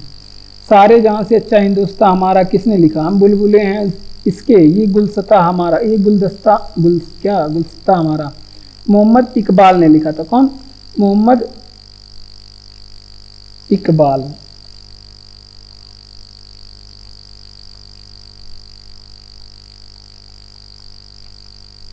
सारे जहां से अच्छा हिंदुस्तान हमारा, ये किसने लिखा था? मोहम्मद इकबाल ने। और वहीं यहां से पूछे कि जनगण मन किसने लिखा? जनगण मन किसने लिखा? तो रविंद्रनाथ टैगोर ने जनगण मन लिखा। कौन? रविंद्रनाथ टैगोर ने। जनगण मन कहाँ से लिया गया है? तो ये गीतांजलि से लिया गया। कहाँ से? गीतांजलि नामक पुस्तक से लिया गया। इसके लिए रविंद्रनाथ टैगोर को नोबेल भी मिला। और बात करते हैं, और पहली बार गाया कब गया था? ये भी पूछ लीजिए, बता दीजिए। पहली बार गाया गया था 1911 के कलकत्ता अधिवेशन में। कब? 1911 के कलकत्ता अधिवेशन में। और आपसे पूछे कि वंदे मातरम किसने लिखा? वंदे मातरम तो ये लिखे थे बंकिम चंद्र चटर्जी। कौन लिखे थे? बंकिम चंद्र चटर्जी। और इसे कहाँ से लिया गया? तो ये आनंद मठ से लिया गया। आनंद मठ के लेखक कौन है? बंकिम चंद्र चटर्जी, यहीं से लिया गया है। और इसे कब गाया गया था? 1896 में इसका प्रथम गायन हुआ था। इस समय भी कोलकाता का एक अधिवेशन चल रहा था, कोलकाता में 1896 में। तो देख लेते हैं, सारे जहाँ से अच्छा हिंदुस्तान हमारा किसने लिखा? तो मोहम्मद इकबाल ने लिखा। और जनगण मन किसने लिखा? तो रविंद्रनाथ टैगोर ने लिखा। गीतांजलि में ये लिखा गया, गीतांजलि से लिया गया। पहला गायन 1911 में हुआ। वंदे मातरम किसने लिखा? बंकिम चंद्र चटर्जी ने लिखा। 1896 में पहली बार इसे गाया गया और इसको लिया गया है आनंद मठ से। मानव शरीर की सबसे बड़ी ग्रंथि का क्या नाम है? तो मानव शरीर की सबसे बड़ी ग्रंथि का नाम है यकृत। और ये कैसी ग्रंथि? ये बहिस्रावी ग्रंथि है। बहिस्रावी ग्रंथि मानव शरीर की सबसे बड़ी बहिस्रावी ग्रंथि है। वहीं आपसे पूछे कि मानव शरीर की सबसे बड़ी अंतःस्रावी ग्रंथि कौन सी है? मानव शरीर की सबसे बड़ी अंतःस्रावी ग्रंथि का क्या नाम है? तो मानव शरीर की सबसे बड़ी अंतःस्रावी ग्रंथि का नाम थायराइड है। कौन सी? थायराइड है, थायराइड है, सही है। और थायराइड से कौन से एक हार्मोन निकलता है? तो थायरॉक्सिन हार्मोन निकलता है। कौन सा? थायरॉक्सिन नामक हार्मोन स्रावित होता है। ठीक, थायरॉक्सिन स्रावित होता है, हार्मोन नहीं है ये। तो थायरॉक्सिन स्रावित होता है, ये आप लोग ध्यान रखेंगे। आपसे पूछे कि मानव शरीर की सबसे बड़ी मिश्रित ग्रंथि कौन सी है? सबसे बड़ी मिश्रित ग्रंथि यानी कि मिक्स ग्लैंड्स कौन सा है? तो ये है आपका, इसका क्या नाम है? इसका नाम है अग्नाशय। अग्नाशय, अग्नाशय से कौन सी एक जूस निकलता है? तो इससे इंसुलिन का स्राव होता है। अग्नाशय से किस चीज़ का स्राव होता है? इंसुलिन का स्राव होता है। तो ये भी आप लोग ध्यान रखेंगे। और बात करते हैं मास्टर ग्रंथि, मास्टर ग्रंथि की। तो इसे क्या कहा जाता है? मास्टर ग्रंथि को इसे पिट्यूटरी ग्लैंड्स भी कहा जाता है। क्या कहा जाता है? पिट्यूटरी ग्रंथि भी कहा जाता है इसे, मास्टर ग्रंथि को। और कहाँ पे पाया जाता है ये? तो ये मस्तिष्क में उपस्थित होता है। कहाँ पे? मस्तिष्क में उपस्थित होता है। तो देख लेते हैं मानव शरीर की सबसे बड़ी ग्रंथि कौन सी है? यकृत है। और अगर आपसे पूछे कि मानव शरीर की सबसे बड़ी बहिस्रावी ग्रंथि कौन सी है? तो ये भी यकृत है। बहिस्रावी ग्रंथि यकृत है। मानव शरीर की सबसे बड़ी अंतःस्रावी ग्रंथि का क्या नाम है? तो मानव शरीर की सबसे बड़ी अंतःस्रावी ग्रंथि का नाम थायराइड है। और यहाँ से एक थायरॉक्सिन हार्मोन का स्राव होता है। और मानव शरीर की सबसे बड़ी मिश्रित ग्रंथि का क्या नाम है? तो मानव शरीर की सबसे बड़ी मिश्रित ग्रंथि का नाम क्या है? अग्नाशय है। ठीक, अग्नाशय से इंसुलिन का स्राव होता है। और मास्टर ग्रंथि की बात करें तो पिट्यूटरी ग्लैंड्स को क्या कहते हैं? मास्टर ग्रंथि, ये मस्तिष्क में पाया जाता है। अगला प्रश्न है कि मोपला आंदोलन कब और कहाँ हुआ था? तो मोपला आंदोलन 1921 में हुआ था। कहाँ पे हुआ था? केरल के मालाबार तट पे। केरल के मालाबार तट के क्षेत्र में हुआ था। और ये कैसा आंदोलन था? एक जनजातीय आंदोलन था। कौन सी? जनजाति विद्रोह था। और ये क्यों विद्रोह किया गया था? क्योंकि यहाँ पे जमींदारों के विरोध में किया गया था। कुछ बात रहा होगा टैक्स वगैरह का, या फिर जमींदार कुछ अत्याचार कर रहे होते हैं। तो मोपला आंदोलन के बारे में पूछा जाता है, इसके नेता कौन थे? तो मोपला आंदोलन के नेता आप लोग ध्यान रखेंगे, अली मुसलियार थे मोपला आंदोलन के लेकर। कौन? अली मुसलियार थे मोपला आंदोलन के लेकर। वहीं आपसे पूछे कि कूका विद्रोह कहाँ पे हुआ था? कुछ विद्रोह के बारे में देख लीजिए भाई, क्योंकि पूछ सकता है। कूका विद्रोह हुआ था पंजाब में। पंजाब में हुआ था कूका विद्रोह, ये भी एक जनजातीय विद्रोह था। वहीं आपसे पूछे कि संथाल विद्रोह कहाँ पे हुआ था? तो संथाल विद्रोह, जनजातीय विद्रोह से संबंधित प्रश्न पूछे जाते हैं। तो ये झारखंड में हुआ था। कहाँ पे? झारखंड में हुआ था। वहीं आपसे पूछे कि मुंडा विद्रोह कहाँ पे हुआ था? मुंडा विद्रोह कहाँ पे हुआ था? तो ये मुंडा विद्रोह हुआ था कहाँ पे? ये हुआ था आपके, ये भी झारखंड में हुआ था। और ये भी जनजातीय विद्रोह था, मुंडा जनजातियों के द्वारा किया गया था। और बात करते हैं मुंडा विद्रोह के नेता की बात करें तो बिरसा मुंडा थे इसके नेता। कौन थे? बिरसा मुंडा। आप लोग इनके बारे में नाम सुने ही होंगे। तो देख लेते हैं, आपसे पूछे कि मोपला आंदोलन कब और कहाँ हुआ था? तो 1921 में केरल के मालाबार में हुआ था मोपला आंदोलन। केरल के मालाबार क्षेत्र में मोपला आंदोलन हुआ था। वहीं आपसे पूछे कि मोपला आंदोलन के लेखक कौन थे? अली मुसलियार थे मोपला आंदोलन के लेखक। और कूका विद्रोह हुआ था पंजाब में। ये भी एक जनजातीय विद्रोह था, कूका विद्रोह पंजाब में, यानी कि कूका जनजाति पंजाब में पाया जाता है। संथाल विद्रोह कहाँ पे हुआ था? तो संथाल विद्रोह झारखंड में हुआ था। मुंडा विद्रोह आपसे पूछे कहाँ पे हुआ था? ये भी झारखंड में, बिरसा मुंडा इसके नेता थे। दक्षिण भारत की सबसे ऊंची चोटी क्या है? तो दक्षिण भारत की यहाँ पे इंपॉर्टेंट प्रश्न है। अनाई मुडी है दक्षिण भारत की सबसे ऊंची चोटी। क्या है? अनाई मुडी है दक्षिण भारत की सबसे ऊंची चोटी। और इसकी हाइट की बात करें तो 2695 मीटर इसकी हाइट है। वहीं आपसे पूछे कि दक्षिण भारत की दूसरी सबसे ऊंची चोटी का नाम क्या है? दक्षिण भारत की दूसरी सबसे ऊंची चोटी का नाम क्या है? तो दक्षिण भारत की दूसरी सबसे ऊंची का नाम, चोटी का नाम दोदा बेटा है। क्या है? दोदा बेटा है। ठीक, और वहीं आपसे पूछे कि नीलगिरी की सबसे ऊंची चोटी का नाम क्या है? नीलगिरी की सबसे ऊंची चोटी का नाम क्या है? तो नीलगिरी की जो सबसे ऊंची चोटी है उसका भी नाम क्या है? दोदा बेटा, क्योंकि ये नीलगिरी में भी पाया जाता है दोदा बेटा। ये नीलगिरी की सबसे ऊंची चोटी का क्या नाम है अगर पूछे तो? दोदा बेटा। अगर आपसे पूछे कि दक्षिण भारत की दूसरी सबसे ऊंची चोटी का नाम क्या है? तो उसका जवाब हो जाएगा दोदा बेटा। अगर आपसे पूछे कि दक्षिण भारत की सबसे ऊंची चोटी का नाम क्या है? तो अनाईमुडी। वहीं दोदा बेटा की हाइट के बारे में बात करें 2637 मीटर है। 2637 मीटर है। वहीं आपसे पूछे कि मैकाल पहाड़ी की सबसे ऊंची चोटी क्या है? मैकाल पहाड़ी है ना उत्तर साइड में, मैकाल पहाड़ी की सबसे ऊंची चोटी का नाम बताइए। अमरकंटक है। क्या है? अमरकंटक है मैकाल पहाड़ी की सबसे ऊंची चोटी 1036 मीटर है। 1036 मीटर। वहीं आपसे पूछे कि सतपुड़ा पर्वत की सबसे ऊंची चोटी क्या है? सतपुड़ा की सबसे ऊंची चोटी, इसका नाम है क्या? धूपगढ़। सतपुड़ा की सबसे ऊंची चोटी का नाम धूपगढ़ है। हाइट है इसकी 1350 मीटर। कितनी है? 1350 मीटर। तो देख लेते हैं, आपसे पूछे कि दक्षिण भारत की सबसे ऊंची चोटी का नाम क्या है? अनायमुडी है दक्षिण भारत की सबसे ऊंची चोटी, 2695 मीटर। अगर आपसे पूछे कि नीलगिरी की सबसे ऊंची चोटी का नाम क्या है, तो दुद्धा बेटा है नीलगिरी की सबसे ऊंची चोटी 2637 मीटर। और दक्षिण भारत की सबसे ऊंची चोटी का नाम क्या है? दूसरी सबसे ऊंची चोटी का नाम क्या है? तो हो जाएगा दुद्धा बेटा। मैकाल पहाड़ी की सबसे ऊंची चोटी अमरकंटक 1036 मीटर। सतपुड़ा की सबसे ऊंची चोटी धूपगढ़ 1350 मीटर। 10 डिग्री चैनल किसको अलग करता है? तो ये अंडमान और निकोबार को अलग करता है। किसको? अंडमान और निकोबार को अलग करता है 10 डिग्री चैनल। और आपसे पूछे कि वहीं कोको चैनल किसको अलग करता है? कोको चैनल किसको अलग करता है? तो ये अंडमान को अलग करता है। किससे? अंडमान को अलग से करता है, अंडमान और म्यांमार को अलग करता है। किसको? अंडमान और म्यांमार के बीच में है। वहीं आपसे पूछे कि पाक स्ट्रेट किसके बीच में है? पाक स्ट्रेट किसके बीच में है? तो पाक स्ट्रेट जो है भारत एंड श्रीलंका के बीच में है। पाक स्ट्रेट या फिर पाक जल संधि, ये से भी पूछा जाता है। तो भारत और श्रीलंका के बीच में।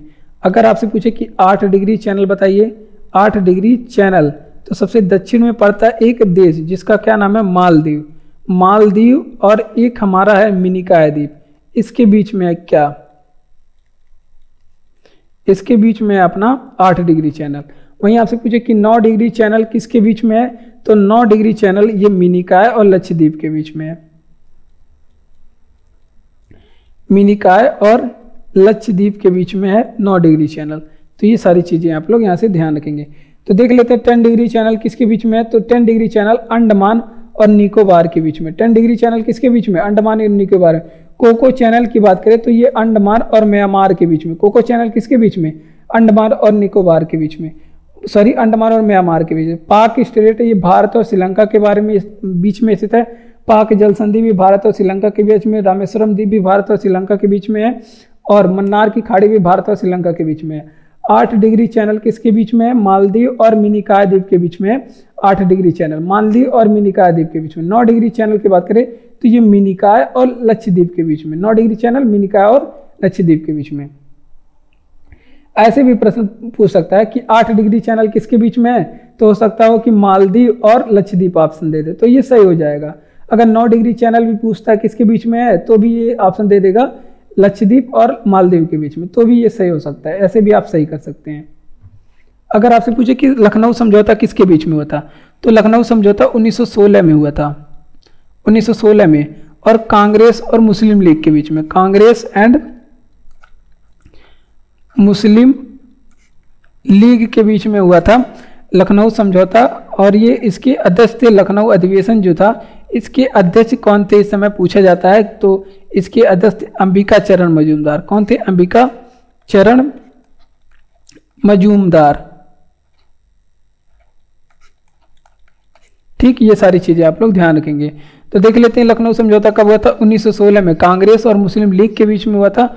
और इसके अध्यक्ष कौन थे? अंबिका चरण मजूमदार।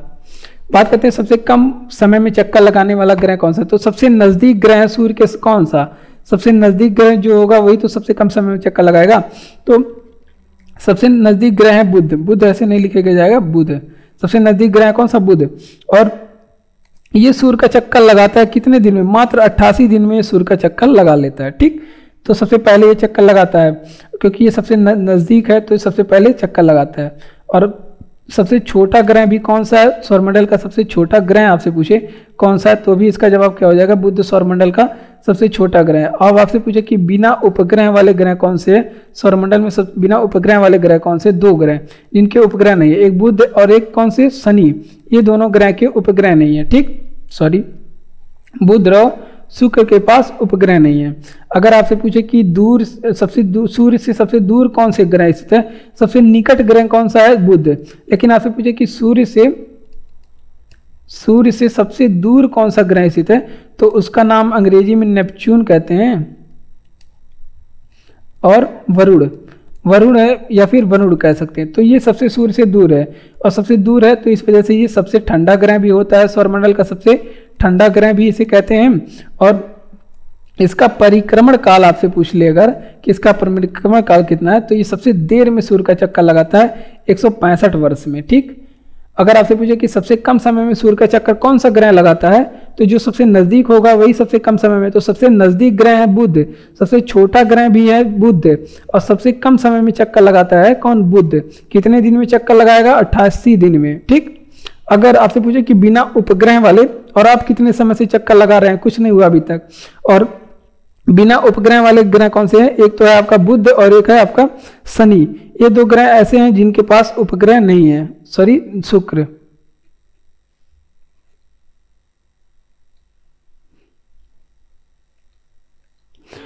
और शुक्र, ये दोनों ऐसे ग्रह हैं जिनके पास उपग्रह नहीं है। और सूर्य से सबसे दूर उपग्रह कौन से हैं, सूर्य से दूर कौन से उपग्रह हैं, तो नेपच्यून सबसे दूर उपग्रह है। नेपच्यून को क्या कहते हैं, वरुण ग्रह कहते हैं, और ये सबसे दूर है सूर्य से, और सबसे दूर है इस वजह से सूर्य की वहां पे जो ताप है कम पड़ता है, इस वजह से ये सबसे सौरमंडल का सबसे ठंडा ग्रह है। परिक्रमण काल इसका कितना है, 165 वर्ष है। ऐतिहासिक दांडी मार्च का संबंध, तो देखिए ऐतिहासिक दांडी मार्च का संबंध नमक कानून तोड़ने से है।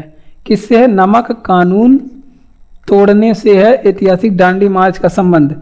और इस दांडी मार्च शुरू हुआ था 12 मार्च से लेके ये 6 अप्रैल 1930 तक, 12 मार्च से 6 अप्रैल 1930 तक चला था। और ये कहां से, साबरमती आश्रम से,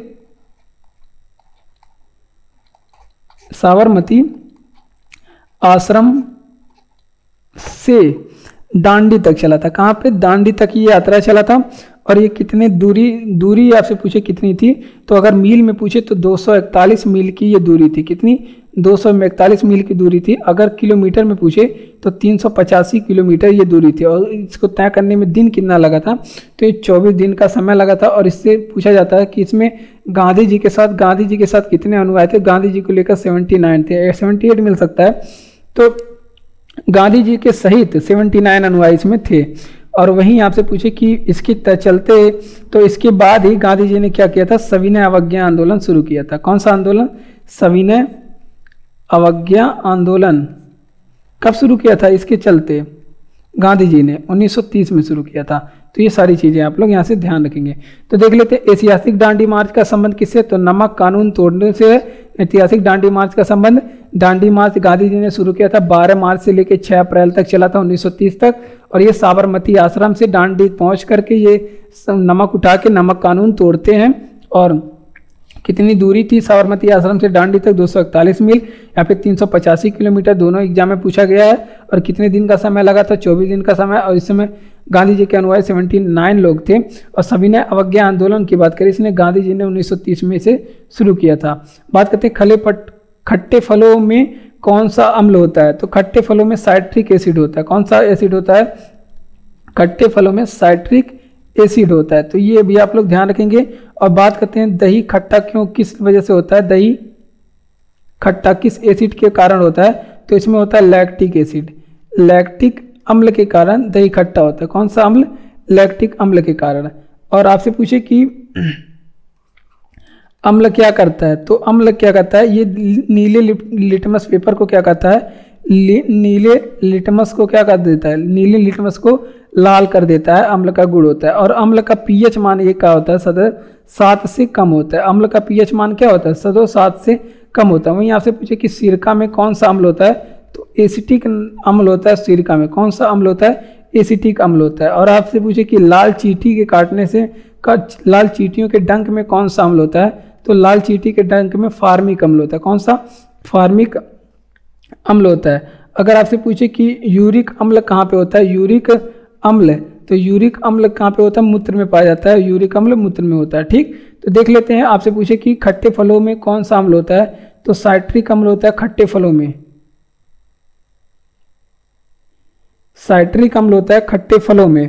वहीं आपसे पूछे कि दही में को खट्टा कौन सा अम्ल बनाता है, तो लैक्टिक अम्ल नामक अम्ल होता है दही में, ये खट्टा दही को बनाता है। और अम्ल क्या करते हैं, ये नीले लिटमस पेपर को क्या कर देते हैं, लाल करते हैं। नीले लिटमस पेपर को लाल करते हैं। अम्ल का पीएच मान सदैव किससे होता है, 7 से कम होता है। 7 रहेगा तो उदासीन होगा, और 7 से अधिक होगा तो बेस हो जाएगा। ठीक, सिरका बात करते हैं, इसमें एसिटिक अम्ल होता है। लाल चींटियों के डंक में कौन सा फार्मिक अम्ल होता है, और यूरिक अम्ल जो है वो मूत्र में पाया जाता है। 3 रंग कौन कौन से होते हैं, तो लाल, हरा, नीला 3 रंग होते हैं। 3 प्राथमिक रंग होते हैं, लाल, हरा और नीला, ये 3 प्राथमिक रंग होते हैं। और वहीं आपसे पूछे कि सर्वाधिक प्रकीर्णन, तो इसमें साइंस का प्रश्न इसे बनाते हैं, तो आपसे पूछे कि सर्वाधिक प्रकीर्णन किस रंग का होता है, सर्वाधिक प्रकीर्णन किस रंग का होता है, तो सर्वाधिक प्रकीर्णन की बात करें ये बैगनी रंग का सर्वाधिक प्रकीर्णन होता है। और आपसे पूछे कि सबसे कम प्रकीर्णन किस रंग का होता है, तो लाल रंग का प्रकीर्णन सबसे कम होता है, लाल रंग का प्रकीर्णन सबसे कम होता है। वहीं आपसे पूछ ले कि इंद्रधनुष में कितने रंग होते हैं, इंद्रधनुष में कितने रंग होते हैं, तो इंद्रधनुष में लाल रंग होते हैं, सॉरी इंद्रधनुष में 7 रंग होते हैं, इंद्रधनुष में 7 रंग होते हैं। और आपसे पूछे कि रक्त का रंग लाल क्यों होता है, रक्त का रंग लाल क्यों होता है, तो रक्त का रंग जो लाल हीमोग्लोबिन के कारण, किसके, हीमोग्लोबिन के कारण रंग का, खून का रंग लाल होता है। वहीं आपसे पूछे कि त्वचा का रंग क्या होता है, त्वचा का रंग लाल किस वजह से होता है, तो त्वचा का रंग जो निर्धारण है तो वो मेलानिन के वजह से होता है, किसके, मेलानिन की वजह से त्वचा में रंग निर्धारण होता है, मेलानिन से। ठीक, तो इतनी चीज़ें आप लोग यहाँ से ध्यान रखेंगे। जैसे जिसमें ज़्यादा मेलानिन पाया जाता है वो लोग काले होते हैं, जैसे मैं हूँ, और जिसमें कम मेलानिन पाया जाएगा वो लोग गोरे होंगे। ठीक, जैसे आप लोग हैं। तो देखिए 3 रंग मूल रंग कौन कौन से होते हैं, तो देखिए लाल, हरा, नीला, ये 3 मूल रंग हैं। इन रंगों के अलग अलग मात्रा में मेल से क्या होता है, अलग अलग रंग हम लोग बना सकते हैं, लेकिन मूल रंग तो 3 ही होते हैं, लाल, हरा, नीला। तो कि प्रिंटर वगैरह में भी 3 ही रंग का यूज किया जाता है, लाल, हरा, नीला। ब्लैक भी इस समय आता है। तो सर्वाधिक प्रकीर्णन किस रंग से होता है, तो सर्वाधिक जो है प्रकीर्णन वो बैगनी रंग का होता है, सबसे कम प्रकीर्णन जो है लाल रंग। प्रकीर्णन का मतलब बिखराव, प्रकीर्णन बिखराव होगा तो रंग दूर तक नहीं जा पाएगा प्रकाश।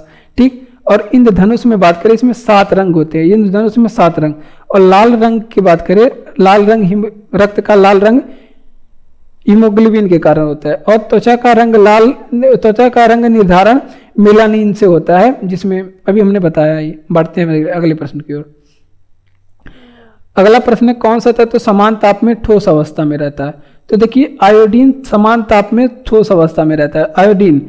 और आयोडीन की कमी से कौन सा रोग होता है, तो ये भी आप लोग बताएंगे कि आयोडीन की कमी से घेंघा रोग होता है, इसे गलगंट भी कहते हैं, घेंघा गलगंट भी कहते हैं, और ये आयोडीन की कमी से होता है। और इसमें प्रभावित कौन सा होता है, गलगंट यानी कि घेंघा में कौन सा अंग प्रभावित होता है, तो इसमें प्रभावित होता है थायराइड ग्लैंड्स, इसमें थायराइड प्रभावित होता है। और थायराइड को हिंदी में क्या कहते हैं, अवटु ग्रंथि कहते हैं। क्या, कौन सी ग्रंथि कहते हैं, थायराइड को अवटु ग्रंथि कहते हैं। और कटे हुए सेब थोड़े समय के बाद भूरे क्यों हो जाते हैं, ये आप लोग बताएंगे। कटे हुए सेब का भूरा होना ये क्यों होता है, भूरा होना, तो ये थोड़े देर के बाद आप लोग देखते होंगे कि कटे हुए सेब भूरा हो जाता है। तो सेब में क्या होता है, आयोडीन उपस्थित होता है, इस वजह से कटे हुए सेब अचानक, मतलब थोड़े समय के बाद आप रख देंगे काटने के बाद, तो ये भूरे हो जाते हैं, वो खराब नहीं होता है।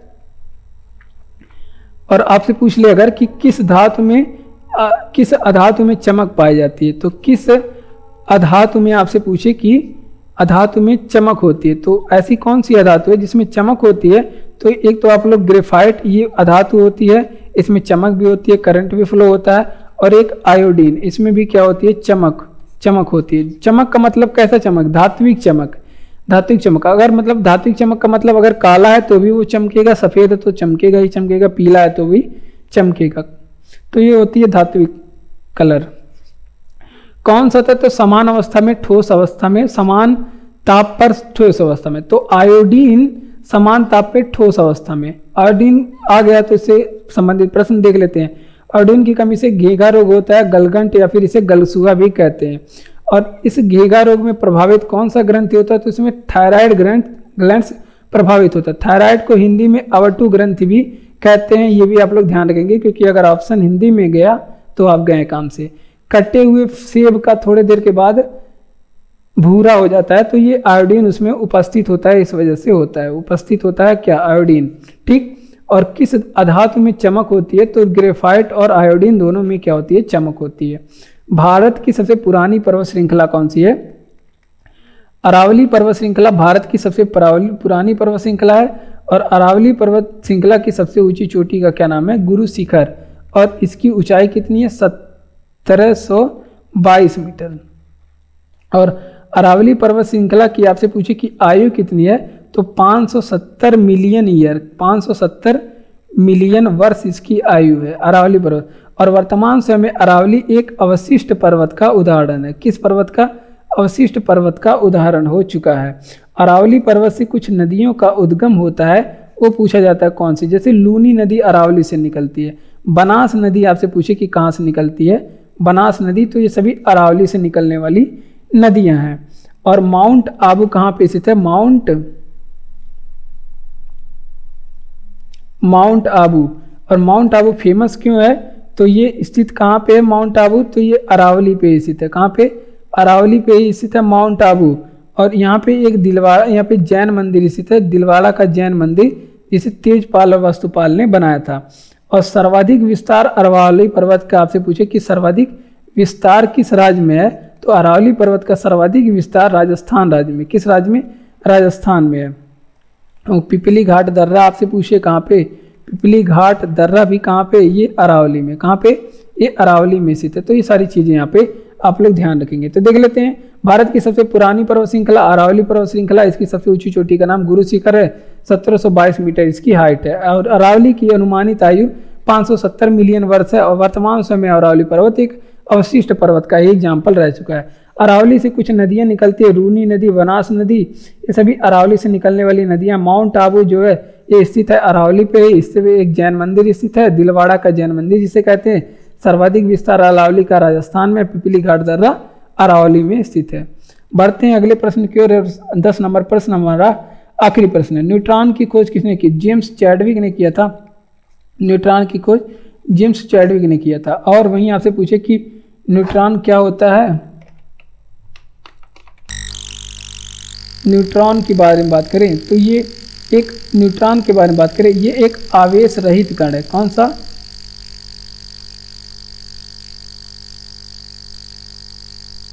न्यूट्रॉन क्या है, एक आवेश रहित और अस्थायी कण है। कौन सा कण है, अस्थायी कण है। वहीं आपसे पूछे कि इलेक्ट्रॉन की खोज किसने किया था, थॉमसन ने किया था। जे थॉमसन ने इलेक्ट्रॉन की खोज किया था। वहीं आपसे पूछे कि प्रोटॉन की खोज किसने किया, तो रदरफोर्ड ने किया था प्रोटॉन की खोज। किसने, रदरफोर्ड ने। वहीं आपसे पूछे कि परमाणु के नाभिक में कौन कौन से चीज होते हैं, परमाणु के नाभिक में कौन कौन से चीज होते हैं, तो इसमें होते हैं इलेक्ट्रॉन तो नहीं होते, प्रोटॉन होता है और न्यूट्रॉन, प्रोटॉन एंड न्यूट्रॉन होता है परमाणु के नाभिक में, जिसे संयुक्त रूप से क्या कहते हैं, जिसे संयुक्त रूप से न्यूक्लियन कहते हैं। संयुक्त रूप से क्या कहते हैं, न्यूक्लियन कहते हैं। ये भी आप लोग ध्यान रखेंगे। और बात करते हैं जो इलेक्ट्रॉन होते हैं वो क्या करते हैं, इलेक्ट्रॉन बाहर कक्षा में क्या करते हैं, चक्कर लगाते हैं। बाहर जो ऑर्बिट होते हैं उसमें क्या करते हैं, चक्कर लगाते हैं इलेक्ट्रॉन। ठीक, ये सारी चीज़ें आप लोग यहाँ से ध्यान रखेंगे। तो देखिए न्यूट्रॉन की खोज किसने की, चैडविक ने किया न्यूट्रॉन की खोज। न्यूट्रॉन एक आवेश रहित कण है और ये एक अस्थायी कण है। ठीक, और परमाणु की खोज किसने की, परंतु इलेक्ट्रॉन की खोज किसने की, थॉमसन ने किया इलेक्ट्रॉन की खोज। प्रोटॉन की खोज रदरफोर्ड ने किया। और परमाणु के नाभिक में प्रोटॉन और न्यूट्रॉन होते हैं, जिसको संयुक्त रूप से क्या कहते हैं, न्यूक्लियन कहते हैं। इलेक्ट्रॉन की बात करें तो ये कक्षा में अपने ऑर्बिट में बाहर चक्कर लगाते हैं। जीव विज्ञान के जनक कौन है, तो जीव विज्ञान के जनक अरस्तु हैं। जीव विज्ञान के जनक अरस्तु हैं। और बात करते हैं, और जीव विज्ञान शब्द का प्रयोग सबसे पहले किसने किया, जीव विज्ञान के शब्द का प्रयोग सबसे पहले किसने किया, तो दो लोगों ने किया। एक तो आप लोग याद रखेंगे लैमार्क और ट्रेविरेनस ने। किसने, लैमार्क और ट्रेविरेनस ने जीव विज्ञान शब्द का सर्वप्रथम प्रयोग किया। वहीं आपसे पूछे कि आनुवांशिकी के जनक कौन कहे जाते हैं, आनुवंशिकी के जनक कौन कहे जाते हैं, तो ग्रेगर जॉन मेंडल कहे जाते हैं। आनुवंशिकी के जनक कौन, मेंडल कहे जाते हैं। वहीं आपसे पूछे कि जैव विविधता के जनक कौन कहे जाते हैं, जैव विविधता के जनक कौन कहे जाते हैं,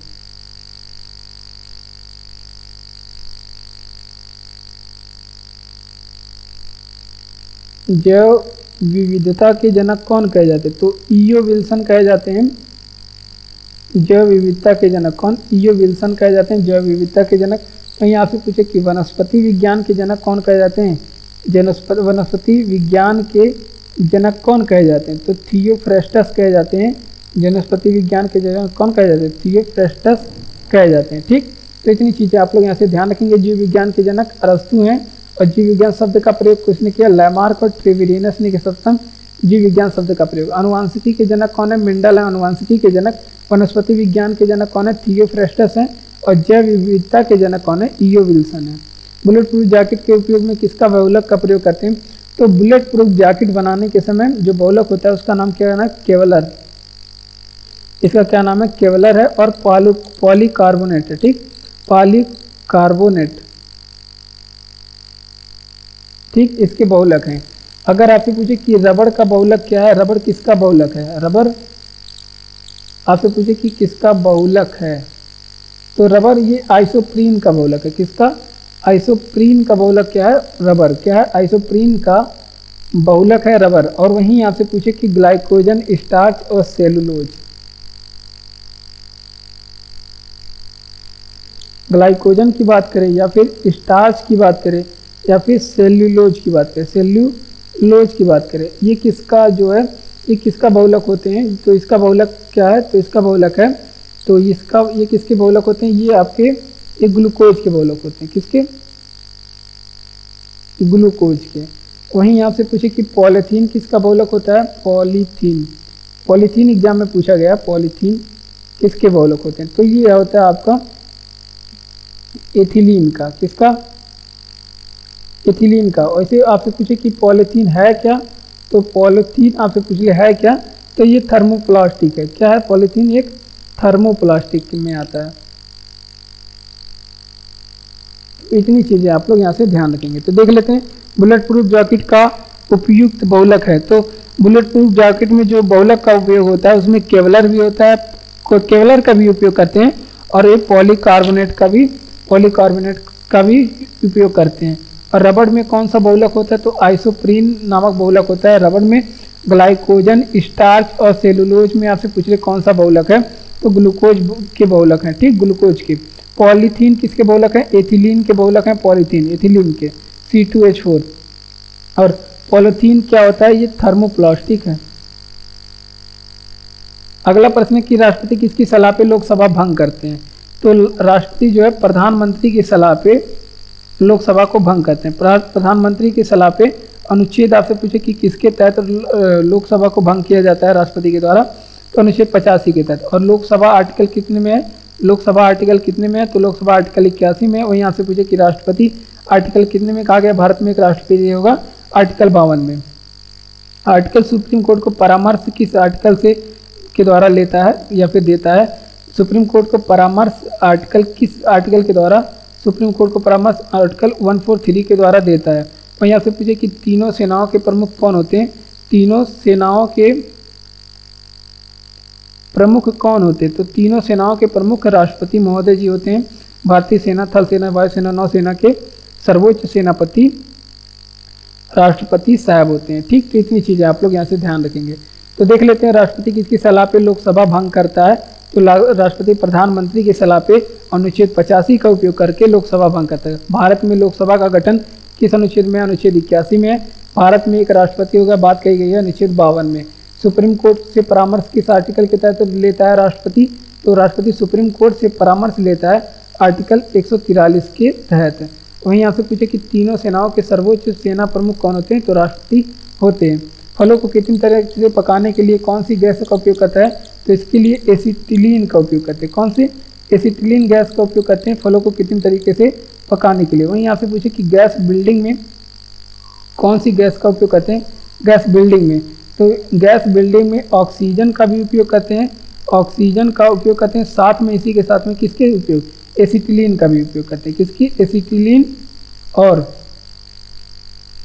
एसिटिलीन गैस का उपयोग करते हैं और फिर ऑक्सीजन का भी उपयोग करते हैं। देखिए एक लंबा सा जो सिलेंडर होता है वो किसका सिलेंडर होता है? वो ऑक्सीजन का सिलेंडर होता है। और एसिटिलीन गैस का सिलेंडर जो है छोटा सा होता है। गैस बिल्डिंग अगर आप लोग कराने गए होंगे तो आप लोग देखे होंगे। वहीं आपसे पूछे कि लाफिंग गैस में कौन सी गैस होती है, लाफिंग गैस कौन सी गैस होती है, तो इसमें नाइट्रस ऑक्साइड होता है। कौन सा, नाइट्रस ऑक्साइड को कहते हैं लाफिंग गैस। और इसका फार्मूला क्या होता है नाइट्रस ऑक्साइड का, N2O। फार्मूला भी याद रखेंगे, एग्जाम में पूछा गया था। मैं आपसे पूछे कि ग्रीन हाउस गैस को सर्वाधिक प्रभावित कौन सी गैस करती है, ग्रीन हाउस गैस कौन सी सर्वाधिक प्रभाव डालती है, सर्वाधिक प्रभाव कौन सी गैस डालती है, carbon dioxide green house gas को सर्वाधिक इफेक्टिव करती है।